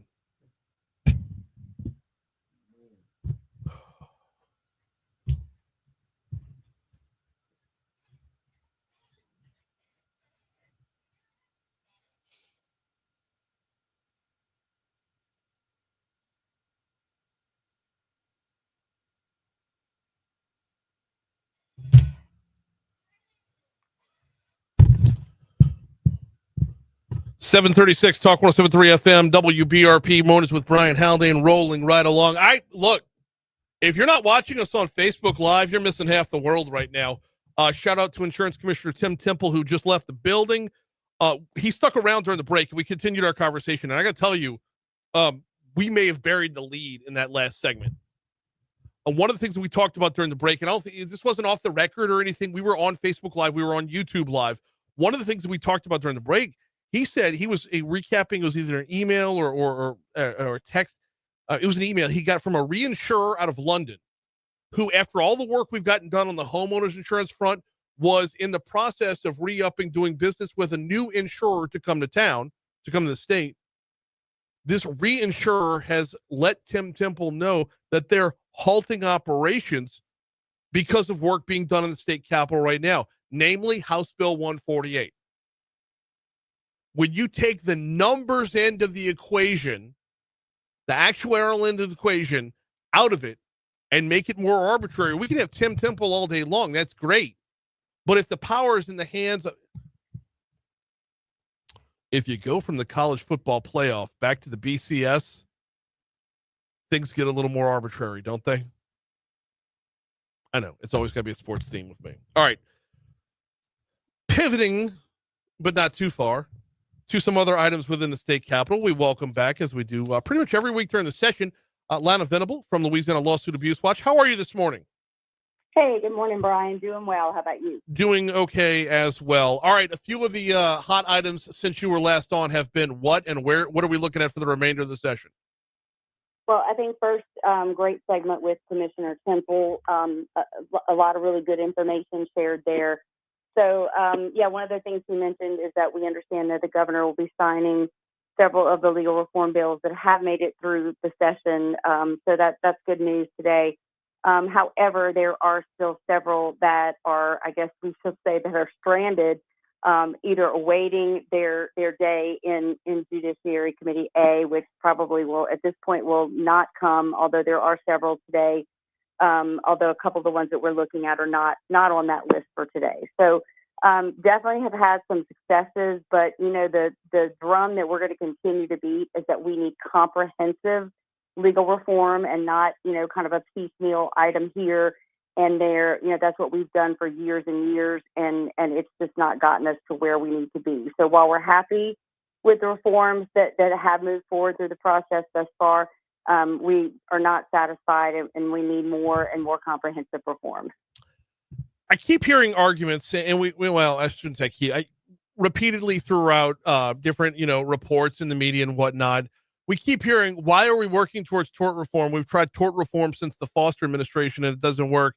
And Lana, tell me if I'm off with this, but I equate this to like a diet. If every day I say I'm on a diet and every night I eat a bowl of ice cream, it's not the diet's fault that I'm not getting anywhere. It's the execution of. Is that what we're seeing on the legal reform side here? Yes, we've tried legal reform in the past, but we've watered it down so much. It's like eating ice cream in the middle of a diet. That's exactly right, Brian. I mean, the issue is that this is not kind of a check the box and we're done and we're move on. We're going to move on exercise. This is, like you said, something that we have to constantly work on, be aware of. You look at other states, for example, Texas, decades ago enacted some very sweeping, comprehensive reforms, and they didn't say, okay, well, now we're done. They continued to build on those reforms year after year after year. And what they've seen as a result of that is their ranking as one of the best business climates year after year in the entire country. And if we want to get to that point, we can't just say, okay, well, we're done now. We did that, and let's move on to something else. This is such an important issue for our state, for our consumers, for our job creators. It's not a one and done kind of thing. It's something that we really do have to continue to build on. Let's talk about Jude A today. Let's break down what bills you're still eyeing up and what got moved on from. Yeah, the one bill you actually mentioned, you had Representative Egan on last week. It was a great segment. Thank you.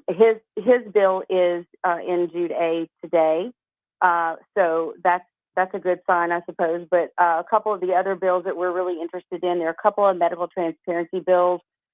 We've not seen those move, and as you'll hear me and lots of other folks say on a regular basis, transparency is really key at the end of the day. That's really what a lot, if not all of these measures come down to. So seeing a good, solid medical transparency bill is critical. There's nothing on the agenda today to address that. And then another bill that's really important to us is Representative Chenevier's building on the success of her bill last year is bringing more transparency around third-party litigation funding, and that bill is not set on the agenda today. So, as you mentioned earlier, we're running out of time. Those are just some of the critical reforms that we would like to see. And to some of the earlier points, if we don't get there this year, we will be back. We're just going to keep coming back until we can get some of these things done. And, another example, we talked about Texas, but our neighbors in Georgia this past year passed some really, really sweeping legal reform, and that was, as I understand, a priority of their governor, that they made sure that he got that done on his way out of office. So we really want to make sure that in Louisiana, we're not just focused in on ourselves and on our one biggest issue, which no doubt is insurance in Louisiana. But look, Brian, we're paying for everything as these costs are passed down. You were just talking with Commissioner Temple about advertising and the billboards and the commercials with all the amounts that, I got my client this much and that much and all those sorts of things. But all of that really comes down to just being able to start to change that mindset in Louisiana, to look at what other states are doing and how they're doing things. And if we're not looking at what those other states are doing and just focused in on ourselves here in Louisiana, we're kind of missing that whole bigger picture. We're talking with Lana Venable from Louisiana Lawsuit Abuse Watch. We're talking about the ongoing legislative session and what they're eyeing up here. Lana, go back to that bill by Emily Chenevier, the one that you said is not being heard today. What's the likelihood that a bill like that comes back again? I know we're looking at just shy of just over 2 weeks left within this current session. Is there still time for this to have another swing at it? Brian, that's such a great question. I do believe that where there's a will, there's a way. Although we are running short on time, so we would need to get that bill, up in committee as soon as possible. I mean, it has made it all the way through the House, so that's certainly is half the battle, if you will. So, we'd have to get it through that committee, Senate floor, and then to address any amendments in the Senate floor and move it through that process. I do think it's possible. Would it be easy? No.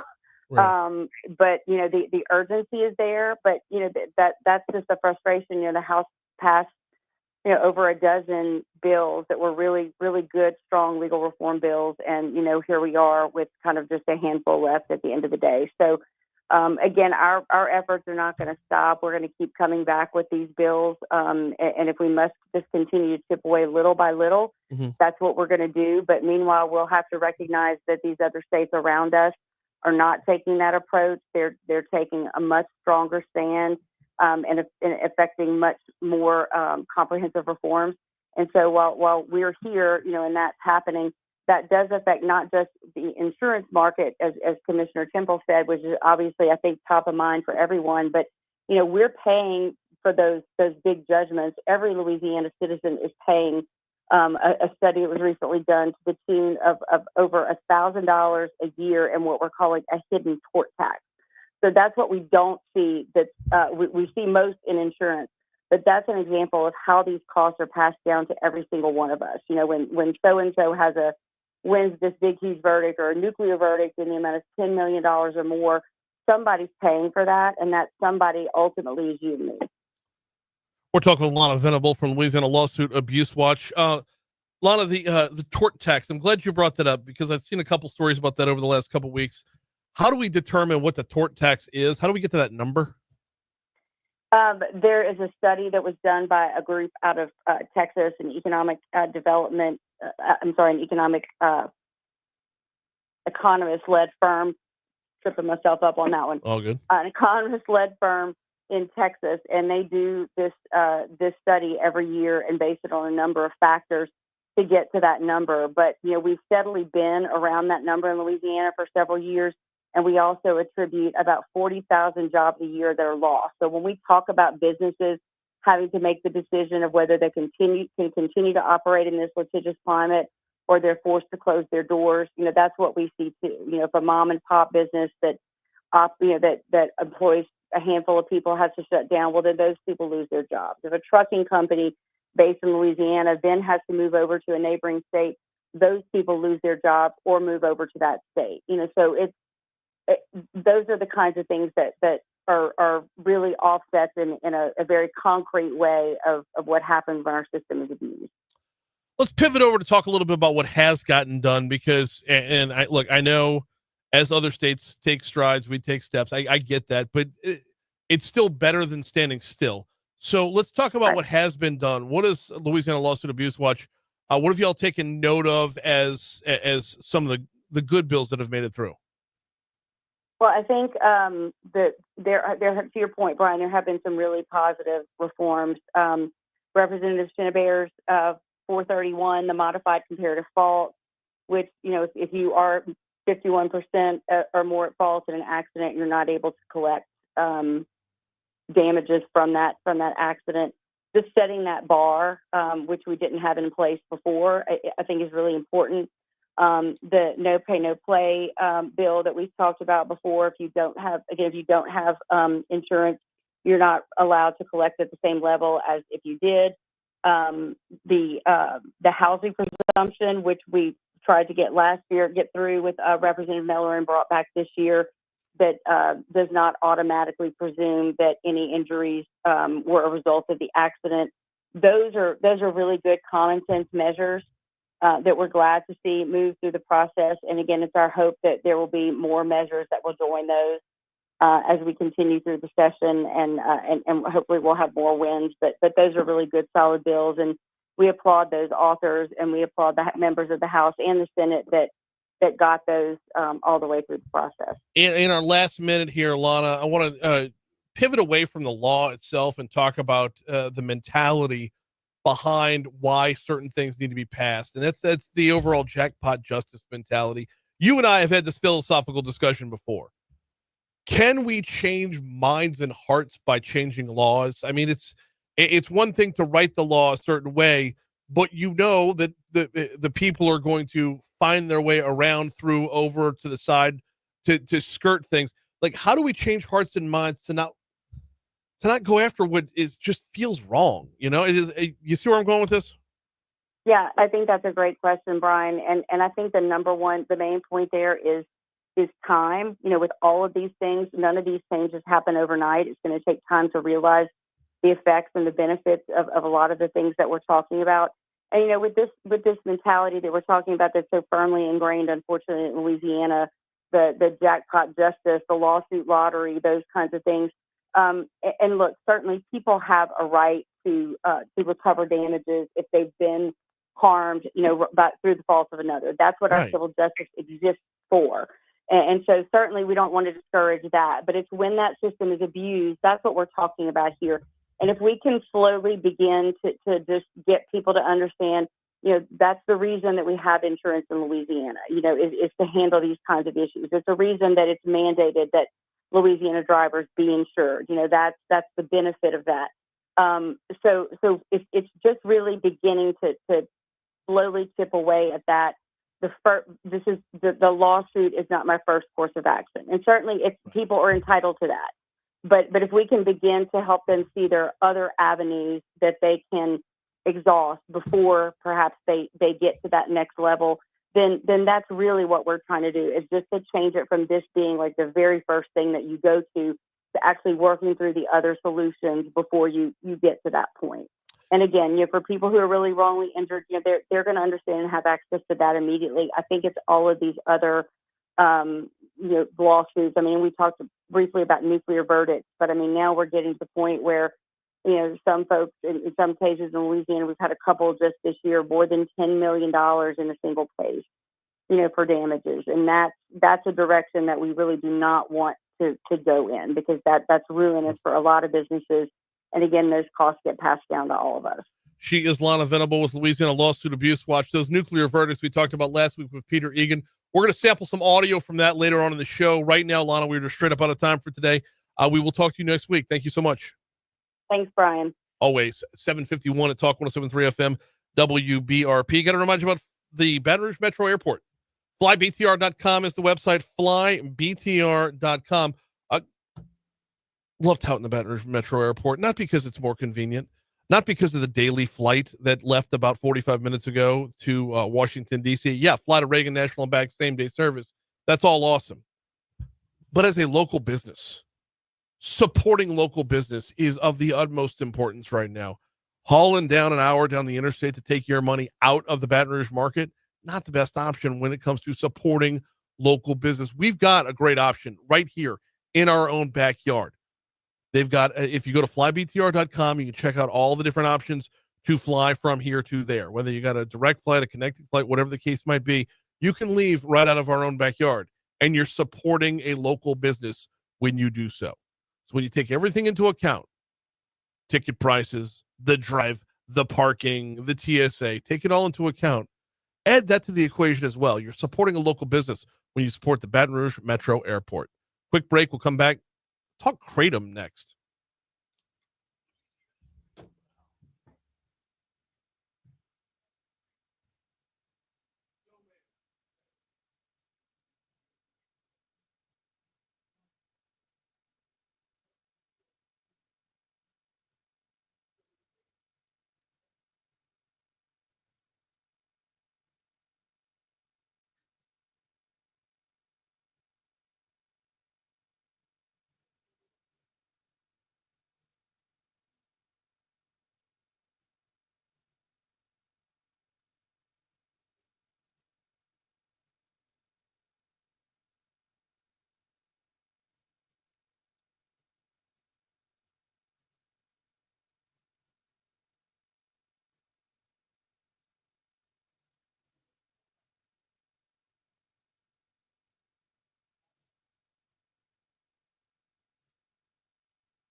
Poop committee. 756 Talk 1073 FM WBRP mornings with Brian Haldane rolling right along. Quick programming note: Moon Griffon's on his way. You know what? I haven't texted with him this morning. I believe he's on his way. Moon was supposed to be coming to town yesterday, but inclement weather kind of postponed that trip. I believe Moon is on his way to do the show from here today. Regardless of where he is, you can catch him 9 to 11 right here on Talk 1073 FM. And of course, whether it's Baton Rouge blunders or DC drama, Moon Griffon's got the hot takes and the hometown humor to keep you laughing and thinking. No fluff, no filter, just Moon being Moon. Listen and subscribe to the Moon Griffon podcast on all your favorite platforms, Apple Podcasts, Spotify, and more. You can also catch every episode at talk1073.com. John, that promo that's running with Moon, we're going to have to kind of embarrass him with that when he gets here. Okay. Look, hopefully he's on the road listening right now, but I'm dying to know if you're in the House or the Senate, how does one end up on what was the committee again? And Miller from the Senate chair. I wanted the short part. You get rid of all three of those keep it Democrats going. and Miller, and you put them on the toilet bowl committee. Or the poop committee. The poop committee. Or some other committee that's Don't you love the pause? Right? I do. It's like, do I want to say it? Yeah. Yes, I want to say it. Yeah. The poop committee. So we had asked Moon, is the poop committee on the House side or the Senate side? I think it's the Senate. Have some fun with that later on. Right now, though, back in the legislative session. Okay, how much do you know about kratom? There's a ban. Well, a ban on kratom is just the governor's signature away from becoming law. The state house has followed the Senate's lead in overwhelmingly voting to ban the supplement, sometimes known as gas station heroin. The House vote on West Monroe Senator Jay Morris's bill was 86-6. You heard about this in our news from Louisiana Radio Network. Kenner Republican Debbie Villio presented the bill on the House side. She said kratom is cloaked in deception. Kratom companies aren't allowed to make medical claims about their products because the herb is not an approved drug, but the vendors routinely do so. Villio says kratom is highly addictive and potentially fatal. We are losing our babies. We are losing our children. Our convenience stores, our gas stations are loaded with this bad, bad stuff. Now, there's a difference between different products that are out there, as with everything. Covington Republican Peter Egan offered up an amendment that would have allowed the sale and use of only naturally occurring kratom. That, along with another amendment, were both voted down. Egan argued that more than 6% of Louisiana's population uses this product. The naturally occurring leaf-based kratom is consumed by an estimated 300,000 Louisianians. I would propose to you that there's probably somebody in this body right now that consumes it. So, holler at us on Facebook Live. Hop in with the glorified crew on our Facebook chat. Have you ever used kratom before? Let's talk about this during the news break. When we go to news at the top of the hour, let's continue this conversation over on Facebook Live. I can tell you, I've used it before. I tried it out. I've got chronic back pain. I tried out kratom. I could tell you personally, I didn't see any side effects from it. I did see diminishing returns, but I had the naturally occurring stuff. Let's talk over on Facebook Live. On air, here comes news. Okay, guys, have you ever tried it before?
Oh, there's Facebook. Okay.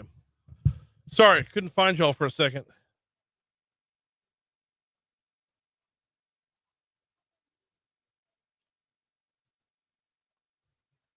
The Grizzlies really worth being in the top of the hour news at this point. Jeez, them. All right. Kimberly says, great questions, Brian. How we change hearts and minds. That's the real root of the problems that few people want to talk about. Thank you, Kimberly. I appreciate that. Yes, because lawyers are really, really good at the law. Okay. And no matter how you write the law, there will be room within for them to maneuver. And I don't fault them for maneuvering. It's faulting the lawyers is like blaming the gun. Faulting the lawyers is like saying your fork makes you fat. Jeb says the drug cartels are very happy at the ban of kratom. Let's just drive more people to fentanyl like they did when they cracked down on prescription opioids. Okay, Jeb, I love where you're at on this, and I'll tell you exactly why. I used to have a prescription for hydrocodone. Okay, I would get it refilled, a 30-pill prescription. I would get it refilled once every year and a half or so because I have 2 degenerative discs in my lower back and they hurt. And the fatter I get, the more they hurt because the more they got to hold up. So my yo-yoing with weight has been a part of this equation. Now, that being said, at a certain point, my doctor was like, no, I'm not going to give you this anymore. Too many people are addicted. And I'm like, dude, I come to you every year, year and a half for 30 pills. I don't think that's an addiction. And so that's where that conversation went from there. And I love my doctor for many, many more reasons than just the one problem, right? My overall health, that was the key focus there. So he said, going to pull you off of this. I said, okay, fine. Which is where I went to the internet to try and find an alternative solution. Kratom became that alternative solution because, weed wasn't where it is medicinally yet in Louisiana. All right. I purchased it online out of a company out of Arizona. I forget where it comes from originally, but it was naturally occurring. First time I tried it, I got to tell you, the pain relief was immediate. It didn't have a high, but it had like a mellow that went along with it. And it was powder in a drink. You know, just put a scoop of like really grass tasting powder, real earthy tasting powder into water. And then, you know, shake and consume, and you got to fight it down. It was gross, but pain relief wise, it was super duper effective. Okay. Fast forward to the next morning, a little bit of a hangover. So it was like taking any other drug. Really, it was a lot like taking the hydrocodone. However, and I don't go seeking pain relief very often, but like fast forward by about 2 weeks when I went to try it again, and the duration of how long it lasted was a lot shorter. The duration of how long the pain relief lasted was a lot shorter. The mellow and the hangover were the same, but the effects were diminished. Maybe not from time 1 to time 2, but from order 1 to order 2. And then as time went on my 3rd order, it's like, is this even working anymore? And the 4th time around, I'm like, this is my last time buying it because I'm not seeing results. Now, that being said, it's been a good 3 years since I've done it. So I guess now I can't go back and try it again. But man, originally it did work.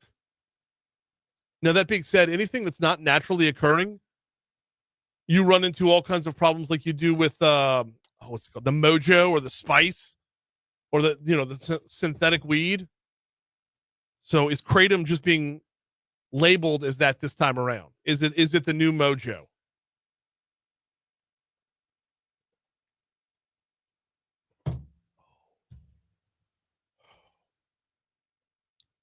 I was supposed to go upstairs during the news break originally. It's all right.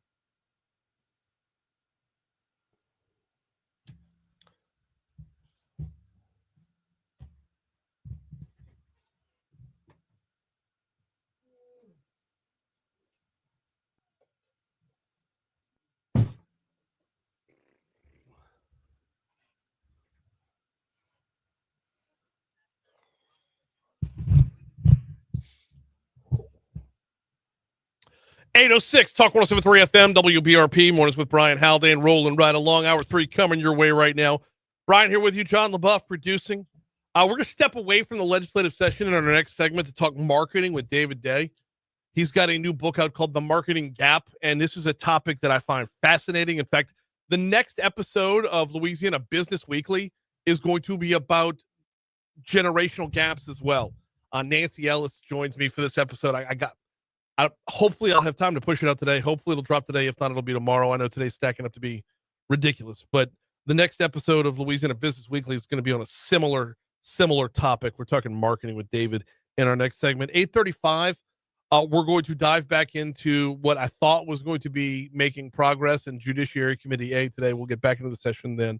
Oh, speaking of Louisiana Business Weekly, it is your source for the latest in Louisiana's business landscape. Of course, I'm the host, but it's not my story.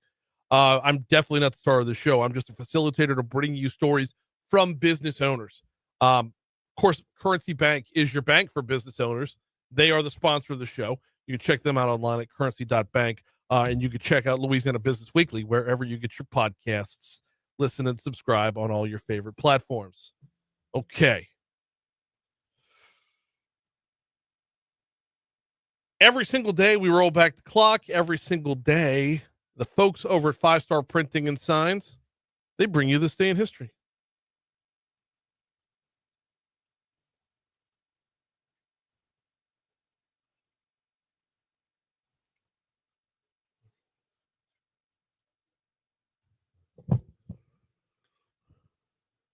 All right. Yes, sir. 1431. 1431. Joan of Arc is accused of relapsing into heresy Relapsing in heresy. by donning male clothing again, What? providing justification for her execution. Okay.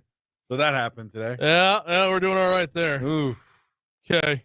1830. U.S. President Andrew Jackson signs the Indian I removal- guarantee you, someone in that trial said, it's Joan of Arc, not John of Arc. Right.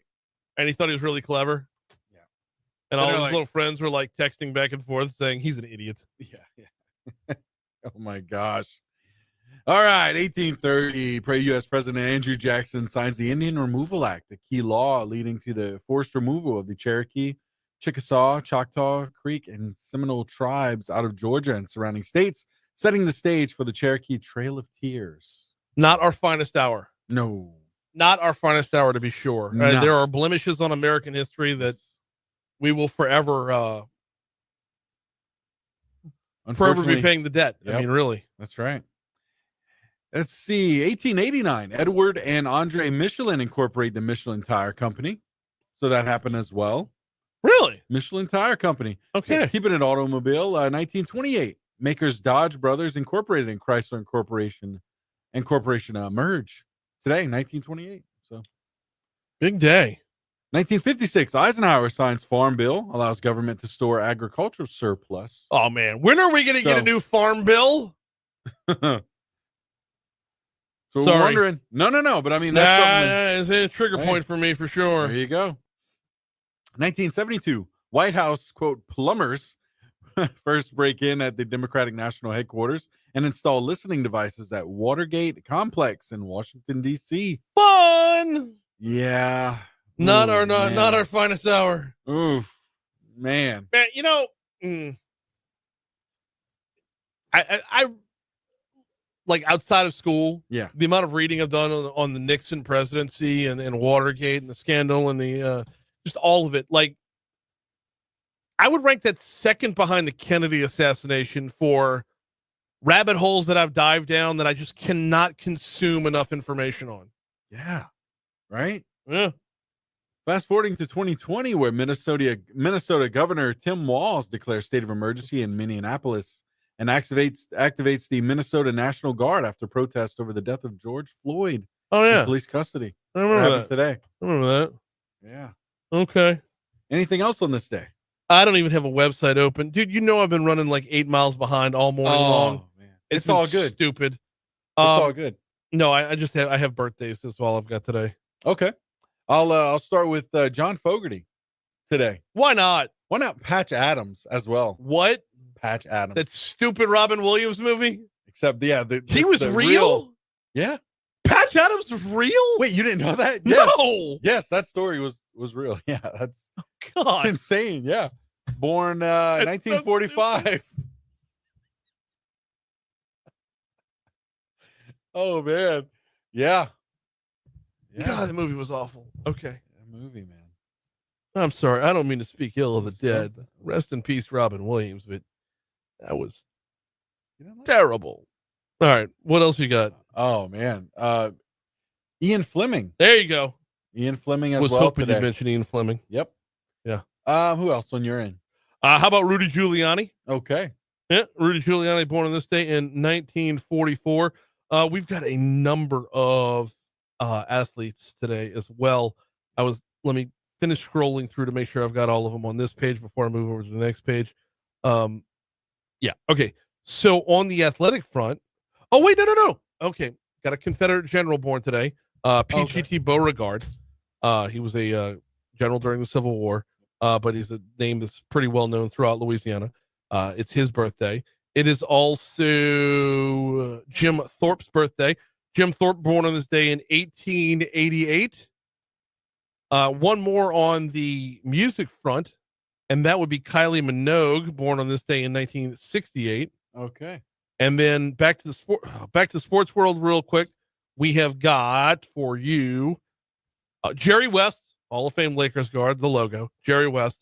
Kirk Gibson, former Detroit Tigers and Los Angeles Dodgers outfielder. Gibson played for the Tigers, and then when he moved over to the Dodgers, you might remember Kirk Gibson from the 1988 World Series where he was hurt, and then he still yoinked the home run right there. The arm pump as he's rounding second. Who remembers that? Am I really diving too deep right there? 1988, dude.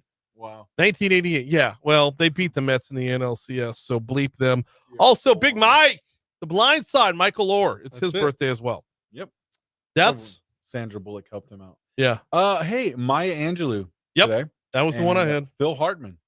Oh, I know. Yeah. Tragic. yeah, Oof. very, very, Yeah, very that's much who I so. had. Okay. Also, Audie Murphy died on this day in 1971. What national days do you have? You know what? I got Amnesty International Day, Why not? where it implements initiatives to free wrongly imprisoned people and convicted offenders and combat abuse. I had National Hamburger Day, but I feel like that happens once a month. Yeah. You know, Yeah, National Brisket Day as well. both of these things are great setups for me to let you know that coming up Friday, we got Foodie Friday presented by the Louisiana Beef Industry Council. Beefiswhatsfordinner.com is the website. Beefiswhatsfordinner.com. You know who's coming on Friday? I want to know. Drum roll. Can we get a drum roll? Oh, wait. You know. But they don't know. The man, the myth, the legend, the one, the only, the Reverend of Roast Beef, the priest of po' boys. Rocco will be on the house on Friday. Looking forward to I that. think we're making the traditional roast beef this week. Okay. Yeah. Cannot wait. That's going to be so good. All right. That was This Day in History presented by 5-Star Printing and Signs. Printshop5.com is the website. Printshop5.com. Putting your company's logo in front of as many eyeballs as you possibly can needs to be your mission. Branding is more important than ever right now. In fact, David Day is going to be in our next segment. We're probably going to talk about that a little bit. Branding and association are more important than ever right now. I tell you what, rather than continuing to tell you about 5-Star Printing and Signs, when we come back and talk about why branding and association are more important, I think you're going to hook up a lot more out of it. In the meanwhile, just know that Danny and his team, you can reach them at 271-4096 for 5-Star Printing and Signs. Quick break. We'll continue next. Yo, David.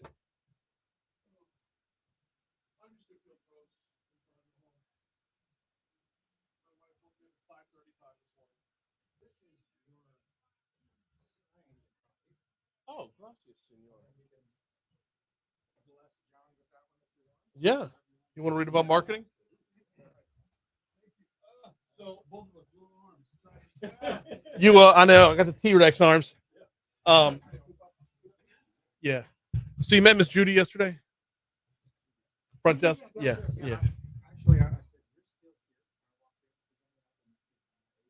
Business now 30 years this month, by the way, 30 years. Wow.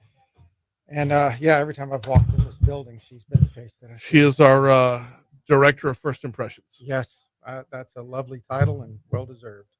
So yeah, you got me in trouble.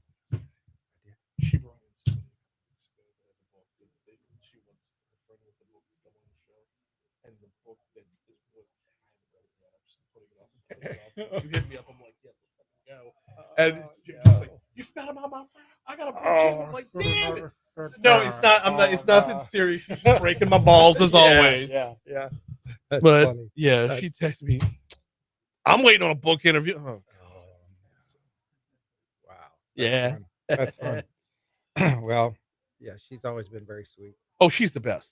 Absolute best.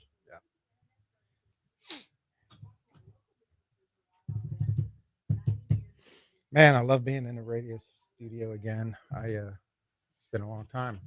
I started in radio. Well, I feel like I knew that. Where were you at? Well, WBRH, but I was on a morning show at Extra Light 94.1 back in the day. And then I was flying over the city doing traffic reports for Metro Information Services. Okay. And I was part of the morning show on Easy 96 back in the day. So Before it was the river? yeah, Nancy David owned it out in Denham Springs. And Really? I was part-time sales, part-time on the. See, that's a hustle too, by the way. Oh yeah, That's how I selling cut my yourself. teeth. That's how I Could cut not my do it. teeth. I would do my own production for my spots. That's how I got business. I would spec all the spots out in the studio first, and then Sam North and I would spec them out at night. I'd go sell during the day, and it was fun. Those are the good old days of radio. And I love what you guys are doing because it still feels that way. Thank you. That's the point. Yeah. Is Yeah. local matters. Yes, it does. And I don't. Yes, it does. Well, I mean, I love what you're doing with your advertisers. You're doing these lives. They're so believable. It's real. I mean, the value is there. So The value is there. I'm picky on that end. Like I when not too picky, but Yeah. I don't put my name behind something that's bullshit. Yeah. There was a time where people would just read whatever was in front of them. Mhm. We had a bad run of that, and I think that really hurts the reputation of local. I agree. It's just, yeah. I'm gonna It's get my coffee. 818 Talk 107.3 FM WBRP mornings with Brian Haldane rolling right along. We're going to pivot and talk marketing here in just a second, but I do need to remind you that coming up June 11th and 12th, shows going on the road. Where are we going? The Ernest N. Morial Convention Center. Why are we going there? Because we continue to see success on the educational frontier in Louisiana, and our teachers want to double down on that success. Where do you take going from 49th and 50th up to 37th, 32nd, moving forward? Where do you take that success and how do you capitalize on it? Well, the Louisiana Department of Education has put together the Teachers Leadership Summit. We did this last year, and it was an absolute hoot. Could not get enough out of it because your teachers, you just got done with the school year. You are wiped physically, emotionally, mentally. Nuh-uh. They're ready to recharge and go back at it. How do you set the table for next year? The Louisiana Department of Education Teacher Leadership Summit, and we will be there for it. All right, right now, let's talk marketing. It's a new book out called The Marketing Gap. It's about bridging the generational gap between leaders and marketing teams. The author of that book is David Day. He knows a thing or two about marketing in this town. David, how are you, man? A little bit. Doing great. Glad to be here. I love being in the studio. Started in radio. I was just telling you that. Started in radio, man. Well, It's yeah, awesome. you had quite the resume under your belt, but I couldn't help but notice every station you mentioned has flip formats at least once. Oh since yeah, then. at least. Sure. Yeah. Nobody would recognize either the call letters or the station monitors. No, just the frequencies. Yeah. Just the frequencies. That was the old days. Yeah. that absolutely. and a stint in traffic as well. Yeah. I used to fly over the city doing traffic. Okay, what's that like? Scary at first. Mhm. Don't eat breakfast because you'll get nauseated. Had a pilot. We were in a Cessna 152 aircraft, which is 2 seats. Mhm. And sometimes we would just bank real hard so we could see airline highway really well. So yeah, it was different. So it was all what, interstates and airline, or airline in Florida morely? Yeah, More? airline, Florida, interstates, pretty much traffic flow in general. And then if there was a wreck, we'd fly over it and report on it. And it was fun. And now days. it's all on the phone. So. So- All on the phone. And hey, you have drones. Who needs airplanes when you have drones? Right? Exactly. So you have written The Marketing Gap. Yes. Talk to us about this. I mean, you got, the day group, and Right. this is what you do on a day-to-day basis. So Yeah. you decided to take what you're seeing, what you've seen, what you've learned, and put pen to paper. Yeah. Our agency, our business is 30 years old this month, as a matter of fact. 30 years old. And so- Congratulations. thank you. Yeah. It's morphed over time. We used to be full service advertising agency. We're a little bit more of a consultancy. I do a lot of coaching now. Mhm. I do workshops, and I work with my clients and helping them to build their brand. So as I set out to write the book, it was really set out to write a different book, but it became this because the more I researched it, the more I realized there is a huge gap in the employee base and in advertising in general, but marketing, there's a huge gap, age gap, generational gap. Mhm. So business owners tend to be Gen X, maybe millennials, sometimes boomers. And then the new employees, these digital natives that come up out of school, these guys are humble, hungry, smart, and they're young and they're brilliant, but they have no idea how businesses work. And so the business owner is saying, hey, I'm going to hire you. I'm going to pay you a few grand a month because you're such a whiz kid. Go make me famous. And then the employee, that new employee, that humble, hungry, smart Gen Z employee is going, great. I can make a great post and use Canva and Figma and Photoshop and all this, but I have no idea why I'm here. And so there's this huge gap that exists. That's why I wrote the book. Okay. Couldn't help but notice right out the blocks you mentioned Patrick Lencioni's ideal team player. Mm-hmm. Humble, hungry, smart. We live by it over here, by the way. It's great there is when you line up to go into battle, you want people that are on that same page, and it's a fantastic book with an unbelievably lifelong message behind it. Yes. Humble, hungry, smart. The smart involves understanding your mission. So if I'm taking you in right, what we're seeing now, the gap here is that the new generation, the influencer, if you will, doesn't understand the mission from the beginning. That's right. We're hiring. I'm a last year boomer, right? Maybe first year, Xer, depending on how you look at it. Was born at midnight, so I'm literally on the fence.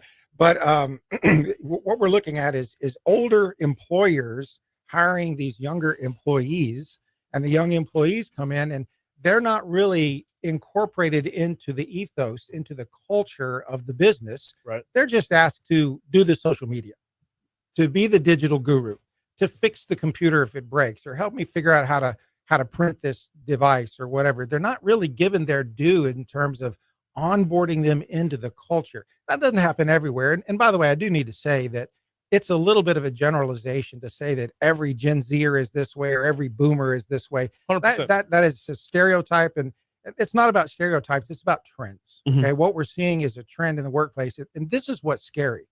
By the year 2030, 1 out of every 3 employees in the American workforce will be Gen Z. Wow.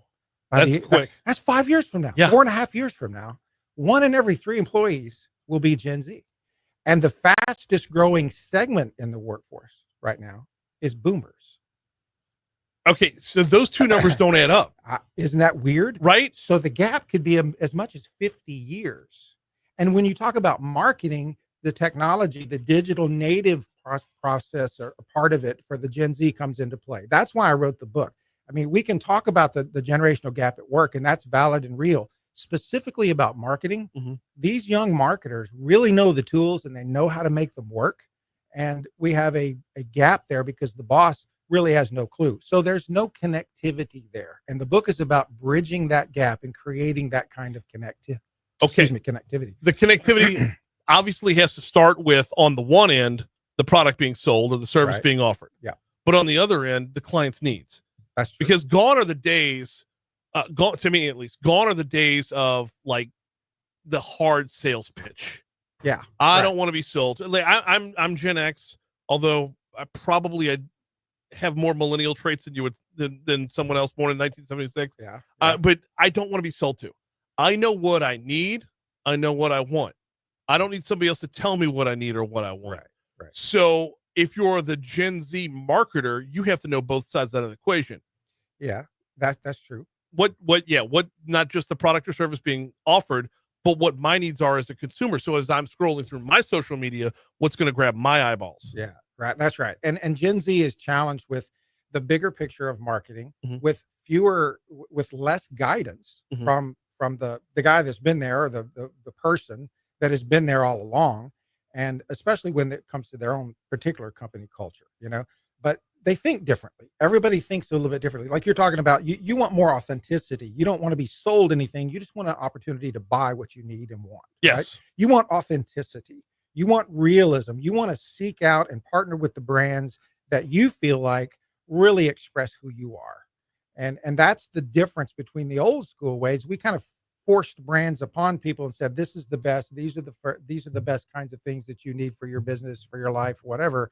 And that's all dead now. You know, the influencer community has fixed that for the better, I think. But the Gen Z crowd is asking why, whereas the boomer and X and even millennial crowd sometimes is asking how and what. You know, the bottom line is this: Gen Zs want meaning and purpose in their work. And the difference to me is that the boomers are saying, hey, I get meaning from my work. And the Gen Z crowd is saying work is just an expression of who I am. Very different philosophy of life right there. How do we, okay, so that's where the marketing gap comes into play here. That's right. And then I'm going to go to the how. How do we bridge that marketing gap? How do we make, and look, what I'm taking away from this is the boomer gets the purpose out of it because the boomer probably created the company. Yeah. The boomer has done this long enough to see the applications of what they do. That's right. Whereas the Gen Z marketer does not know the real life application of how you're affecting someone's life, how you're serving someone else along the way. That's right. And their business owners are listening to your program right now who are saying, you're so right. I've got this Gen Z person. They're super talented. I really don't know what to do with them.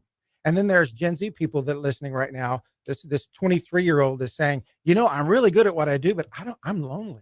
I don't know what I'm doing here. So how do we bridge the gap? That's a great question. First of all, we got to get over our bias as the older crowd. We got to get over our bias. We got to stop talking about these kids as being snowflakes. We need to stop talking about them being as, you know, entitled and all this kind of stuff. They bring huge value to our companies and our businesses. Look, it's not wrong. It's just different. We need to get used to thinking not wrong, just different. What can I learn from this Gen Z employee? Am I a person of meaning and purpose? Because that's what they're looking for. If I don't provide that, my leadership pipeline dries up and I don't have talent.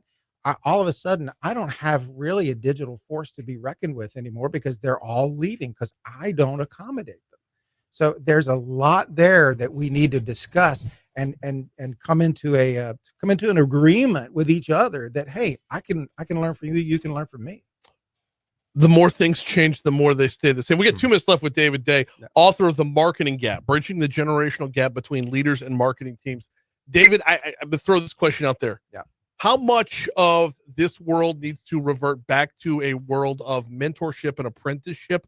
Because if I'm a young Gen Z marketer, knowing why I make a difference would have a lot more to do with understanding the heart of the business. So how much are we going to see a return to not just this is what you do, but this is why you do it and how we've done it in the past? Yeah, I don't think we can avoid it because, as I said a minute ago, 1 out of every 3 employees in 5 years is going to be Gen Z. We have to figure this out. The best way to figure it out is to not only mentor, but reverse mentor. I, as a 60-year-old, meet with 2 23-year-olds every Friday. Okay. And I want to learn from them. And I'm asking them questions about their lives. And I'm speaking into their lives as appropriate. Now, we do ours through a Christ-centered model. You know, it's a discipleship kind of a relationship, but it doesn't have to be that way. It can be a business relationship, but reverse mentoring, find somebody in the Gen Z world that you trust, that you can tap into. And if you're Gen Z, find somebody that's a Gen X, millennial, even boomer, and talk to them about their perspective. You know, it is drastically different, but I think we'll find that we're a lot more alike than we are different. I got about a little bit less than a minute. You know what, John, we're going to go long by a minute. Within this last minute and a half, David, how important is it today to associate your brand not just with what you do, but who you're connected with? Wow. It is. I think it's extremely important. We can't just foist our brands upon other people and say buy us because we're best, right? When we present a brand in the marketplace, the brand has to have that R word, relevance. Yeah. And if it's not relevant, then it doesn't make any difference of how much money I'll spend. It just becomes a shouting contest. That's how advertising gets expensive. We have to scratch the itch, reverse that whole pattern. We need to be looking at what does the consumer want? What do they need? What fixes and solves the problem? Mm-hmm. And then we need to create those things and go out and offer them in an authentic and real and compelling way. So that's the best way I can describe that. that's a whole different book. And I look forward to writing that one too. Good deal. He's David Day, the author of The Marketing Gap, also heads up the Day Group and has since 1995. That's a quick minute, dude. That happened fast. That's a long, yeah. And I have managed and supervised and hired teams, both in my business and other businesses. And let me tell you, the gap is real. So let's bridge it together. David, I greatly appreciate the time. Thank you. Quick break for local news, traffic, weather. When we come back, let's talk about a few of the bills that might be falling short within the legislative session. That's next on Talk 107.3.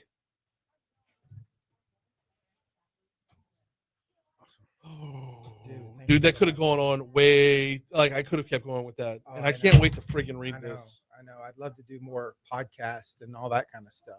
I'm about to kick off my own because I think it's such a worthy deal. This is very few people are talking about it. You mentioned Nancy. She's talking about the gap for sure. The angle that I'm taking, and honestly, between you and I, freaked out a little bit because I'm like, oh crap, I feel like I'm walking. We're always on Facebook Live. Okay. I was like, I don't want to step on her toes, right? I'm like, oh no. And so I called her. I said, hey, I wrote this book, and when she explained to me what she's doing, I'm like, oh, there's some great synergy here. Yeah. This could really be cool if we can connect. But the marketing world is unique in that whole gap area because of the technology issue. And I work a lot with Henry Hayes. You've had Henry Hayes on before. He came on about AI, yeah. Yeah. I work a lot with Henry because I'm offering AI products and services to my client base. And it is amazing to see how the younger generation, these Gen Z folks, they think naturally in this way. There's a chapter in the book called Batman versus Bane. Okay. From The Dark Knight Rises. Yeah. When he says, oh, you think darkness is going to protect you. Well, I was born in it. I was born in it. Right. Well, that's a digital native. Hey, you think technology is going to help? Hey, I was born in it. I think through technology, and you just adopted it, right? So I think there's a real advantage of having Gen Z on board. And we need to, for marketing especially, we need to take advantage of that. Yeah. And that's why, so I'm on the back end of Gen X, 1976. So that Gen X into Zennial, phase right there. Yeah. Got my first email address while in high school. So the front end of the technology generation. So I'm not the quickest adapter, but definitely on the, in the front half. Yeah. Like the first one who, like, my entire adult life has had some form of mobile communication, whether that be the old school brick Nokia cell phone, the bag phones in the car, right? I had a bag the Zach Morris phone with the antenna sticking out. Yeah, the Sonny Crockett car phone, and it was actually called a car phone. Car phone, right? That's right. Cellular one car phones. Yeah. So, but like, that's where I come in. So it's, we tend to vary a little bit based on which path we're going to go down. And I got to tell you, I lean towards the newer generation so much more than I thought I would. Yeah. Well, you're in the flow of trends. I mean, you're in the business of kind of understanding people and audiences. Yes. You get it, and you're exposed to it, so you see the value. Well, but because it all comes down to storytelling. Yeah, storytelling. It all breaks down to storytelling, where, it's like, since, who was it? Which teacher at LSU was it? Oh man. Was it Dr. Demicourt? I had Jules Demicourt for a couple of classes.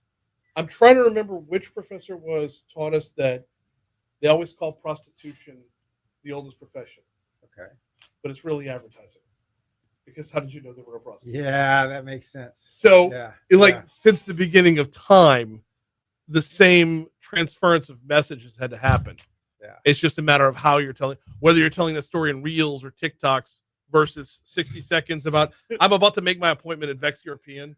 I'm going to make my appointment with my mechanic on air, because that's the authenticity right there. I drive now an 18-year-old Mercedes-Benz. Okay. I go to a European vehicle specialized mechanic. Okay. And they advertise with me. Yeah. Great synergy, right? Yeah. But like, I wouldn't advertise for them if I didn't use them. Wow. So yeah, no kidding. I love it. That story. I raised two Gen Z daughters, and I used to tell them when they were younger, going out the house, and we're wearing something a little more revealing than I was appreciative of. But I would say, hey, excuse me, go change clothes. There's only one of us in the house that's in advertising. And they were like, that's awesome. Oh man. So good. well, guys, thank you. Thank you for the Thank you. opportunity. to Of do course. this. And, let's keep talking. And if you want me back for anything, we can go deeper or whatever you want. Yes. Yeah. Of course, I'm trying to get exposed. I do. One of the things that I wanted to mention, but there's never any time. I do these workshops now with clients that help to bridge the gap. So it teaches. I take the Gen Z crowd and I help them to understand the new world, and I take the older crowd and I help them to kind of brand themselves so that Gen Z gets them, and it works. I've got my next couple installments. Play it. I've got my next couple installments of the podcast already lined up, ready to go. Yeah. But would you be up for tag teaming a podcast with Nancy? I'll step Absolutely. aside and Yeah. you two just go. Yeah, sure. Okay. Yeah, if she is, whatever she would like to do. I don't want to step on her toes at all. Well, but no, I'd she's love already to- done one. I haven't dropped it yet, but she's already done one. Oh, gotcha. So, yeah. I think it would be interesting to get the interviewer out of the way and just let a conversation happen. Yeah, that sounds like a fun idea. So- interviews happen anyway. Right. Yeah, that's right. Right. That's right. So yeah, Yeah, that could be fun. Well, I appreciate that, man. absolutely, David. Thank you so much, man. Yeah, you too. Appreciate it. Thanks. Y'all enjoyed the book, and if you have any feedback, critique, or whatever, let me know. I'd love to hear it because I don't think this. You're not going to hear from me till after June 12th. Once the session's over with, my world opens up. Yeah, I have to stay. understand that. I hate it, but that's this shit is more fun to me than anything else I did this morning. Well, I appreciate the opportunity to get in at this point. I mean, that's Always. pretty special. No, all good. Thank you, David. You get those 2 Egan cuts?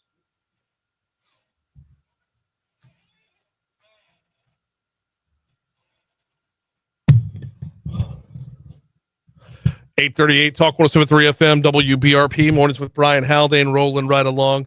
So yeah, I do need to drop that new episode of Louisiana Business Weekly. We got Nancy Ellis talking about the same generational gap, but from an inner office workplace environment, the top-down management versus today's generation. It's a really good conversation. We'll hopefully have that out later on today, and then I gotta get David back on the podcast front because that was just downright fun to me, that last segment.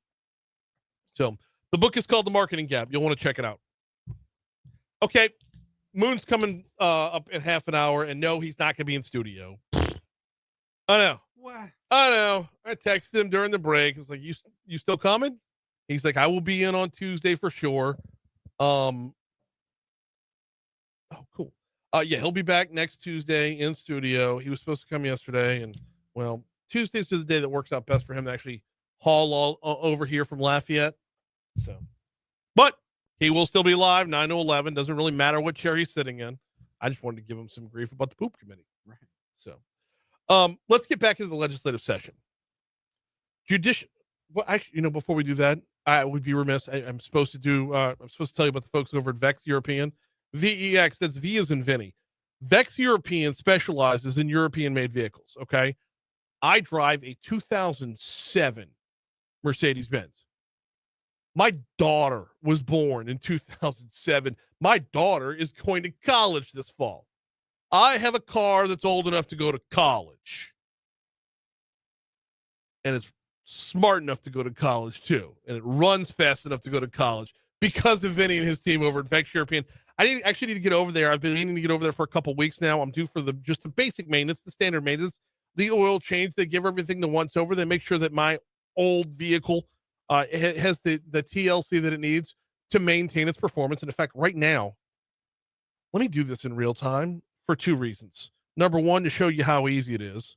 But number 2, so that I don't forget. All right, I'm on vexeuropean.com right now. Hit that little appointments tab and put in the requested date, requested time, first name, last name, home address, and done. Okay, I have an appointment over at Vex European for Thursday. Just that simple. VexEuropean.com. Hit the vehicles tab first. Make sure your vehicle's on there. And then go ahead and make your appointment at VexEuropean.com. Back to the legislative session real quick.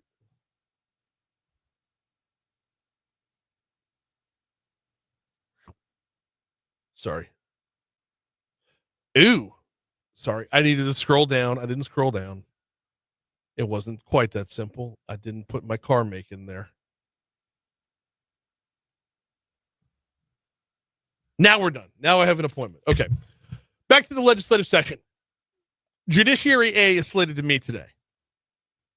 Senate Judiciary A is slated to meet today. There is a 4-3 breakdown, Republican to Democrat, within that committee. That is a razor thin margin for error, especially when you consider that one of the Republicans, doesn't always side with Republicans on matters involving the law because he's a lawyer. When you look at the breakdown of Senate Jude A, you've got Greg Miller. He's the chairman, Republican. His vote can go either way from time to time, depending on which matter affecting lawyers this is that you're talking about. You've also got Jay Luno. If there's a word to describe Jay Luno, I think Moon calls him Lunatic Luno. Bellicose. Your word of the day calendar today, bellicose. Jay Luno is bellicose. He is a very loud, very influential, very make you lean his way when he speaks up and he speaks clearly. Jay Luno's voice gets heard. He's on the committee. Gary Carter, another Democrat on the committee. Rick Edmonds, we know and love from right here in Baton Rouge. Senator Rick Edmonds is on Jude A. Sam Jenkins is another Democrat on the committee. Then you've got Beth Mizell, tried and true Republican. You've got Alan Seabaugh, no questioning his Republican street cred either. But with that breakdown, it goes 4-3 overall, but really 3-3 with Miller being a toss-up. So when you look at the agenda for today, as Jude A is meeting again, when you look at the agenda for today, you see bills in the mix like HB 677 by Kim Carver out of Mandeville. HB 34 by Representative Glorioso was in the mix, but it got pulled from the agenda today. And I'll talk about that on the back end. I don't know if that's necessarily a bad thing that got pulled. But the bill by Kim Carver, Glorioso's bill is on medical transparency. We've talked about it seemingly ad nauseum. Kim Carver's bill is on looking to get rid of some deceptive advertising practices, specifically by lawyers. For example, if you have someone in a commercial holding up $1 million check, a $2 million check, are they really taking home $2 million? Aren't there attorney's fees involved? Aren't there court fees involved? Aren't there administrative fees involved? That $2 million, how quickly does it become, I don't know, 60% of that, 50% of that? How quickly does that number dwindle? And if you were to know that number dwindled, and if you knew how quick would you be to pull the trigger to make that same claim? So Kim Carver's bill, which basically just calls for an actual results may vary on the advertising. You see it more on TV than you do the billboards, but that's what his bill is. It's in front of Jude A today. HB 435 by Peter Egan from Covington. The abstract says it provides limitations relative to claims for general damages. We had Representative Egan on last week to talk about this bill, and at the time, we didn't even know Jude A was going to meet again. But we had him on last week to talk about the bill. He's putting a $5 million cap on general damages. General damages means things you don't have receipts for. If you are in an accident, that which is damage to your car. If you're in an accident, you take your car. Let's say you go to Medine's Collision after the fact. You'll have receipts from Medine's. Let's say you have some neck pain or back pain. You'll have receipts from the hospital or a doctor's office or a physical therapist. You take all those receipts, you put them into one pot. In the next pot, $5 million is where Peter Egan wants to put the cap here. Why $5 million? Well, he talked about it last week. we had reviewed the status across the country. There are 13 or 14 states right now that have general damages caps. They range between 300,000 and 1.2 million. But given the history and the climate in Louisiana, I put a number of $5 million on that per individual, which I felt like was probably appropriate for the, shall we say, the state of the state. Mm-hmm. But also, I felt like it was a generous number to offer and provided the basis for a much needed change. 5 million is still a big number. If the nearest competitor, or if the nearest state that has those kinds of damages is at 1.2 million, 5 million is a big number. I'm just a lowly radio show host. I don't swim around in seven figures of anything. $5 million is generationally changing. I know in today's world, things cost more than they did years ago. But even in today's world, $5 million will do a lot. Now, you might ask yourself, if you're putting the cap at 5 million, why bother having a cap at all? And my answer would be ask Dr. Evil. Where's he going with this? Happy to tell you where I'm going with this. Remember that scene in Austin Powers where Dr. Evil comes back and wants to hold the world hostage, and he says, for $1 million, and everybody laughs at him. And then he says, no, $100 billion. Those two numbers right there, that's shock and awe. When you could throw out really, really big numbers like that, when you could throw out Dr. Evil numbers, gasp collectively, you must. You can create fear. And fear creates sometimes unnecessary action. I told this story earlier, and I've told it a couple times now. A friend of mine, he got into an accident. Actually, his wife got into an accident. Accident was their fault. Rear-ended somebody. Did some damage to the bumper. Not too long after the accident, they got a letter in the mail saying they're being sued for $10 million. But they'll settle for the $250,000 that the policy covers. What do you think they're going to do? What would you do if you think all of a sudden, I'm on the hook for $10 million, or I can get out for a fraction of that? Meanwhile, the damage that was actually done to the car was somewhere around $2,000-3,000. And the accident was at such a speed that there was no medical.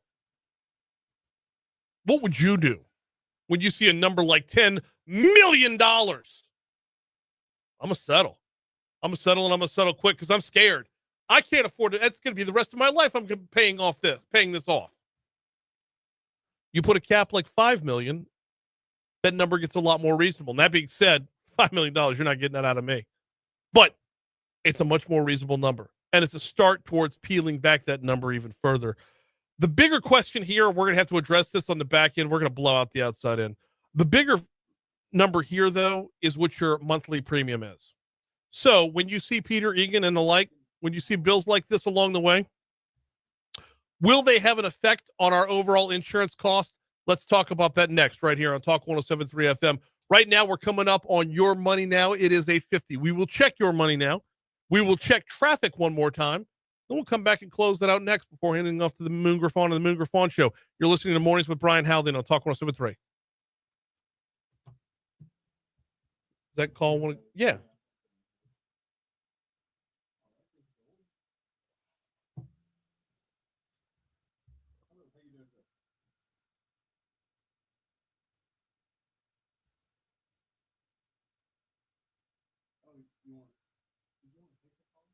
Sure. Yeah, that's fine. What's his name?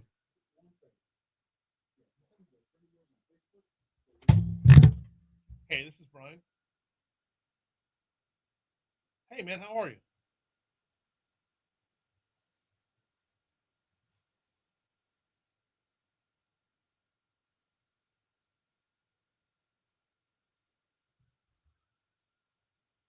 I'm relaying a story that was firsthand. So unless he's straight up lying to me,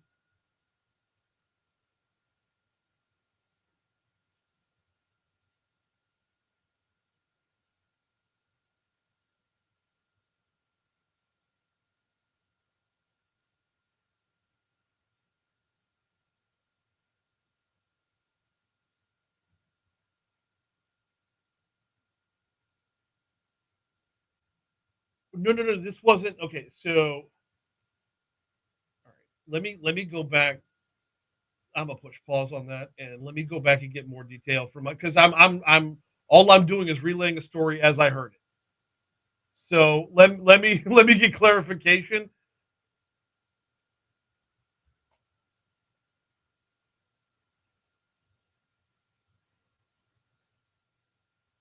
No, okay, so that part I understood, but I thought this was separate from the policy. You know what? Maybe I'm not telling the story right.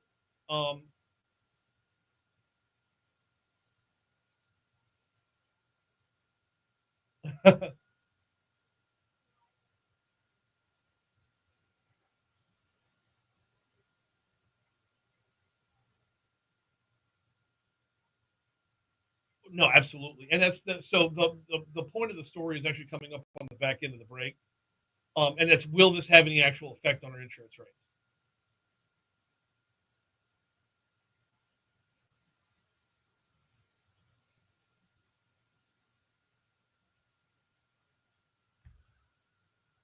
Right.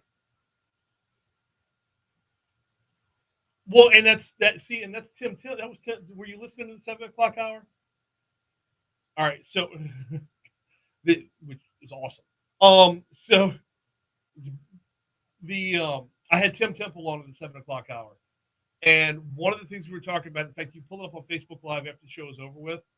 The best part of that conversation happened during the break because I asked Tim, when we talk about homeowners insurance, you can go to potential insurers that want to do business here and haven't done business here and say, look at the work we're doing.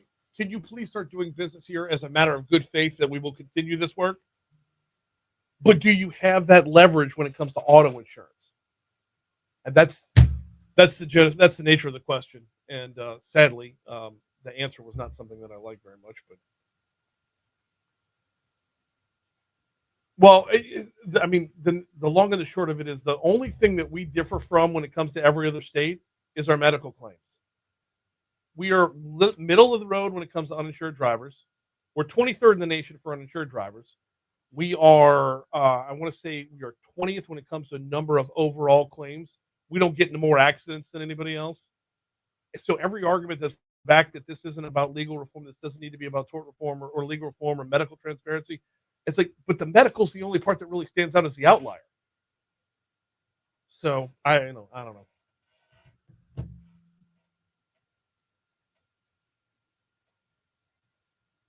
Right. Right.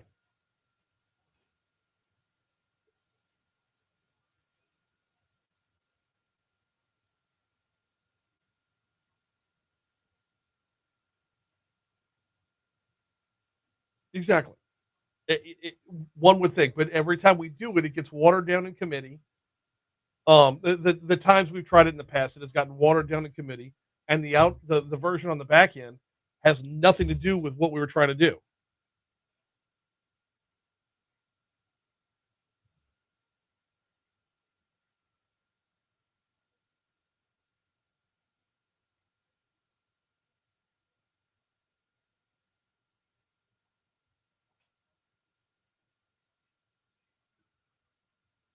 Oh,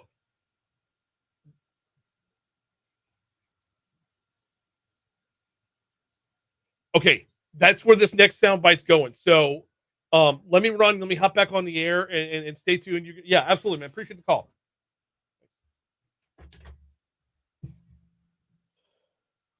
He says lawyers aren't allowed to put a number in a demand letter, but I don't know what you're demanding if you can't put a number behind the demand.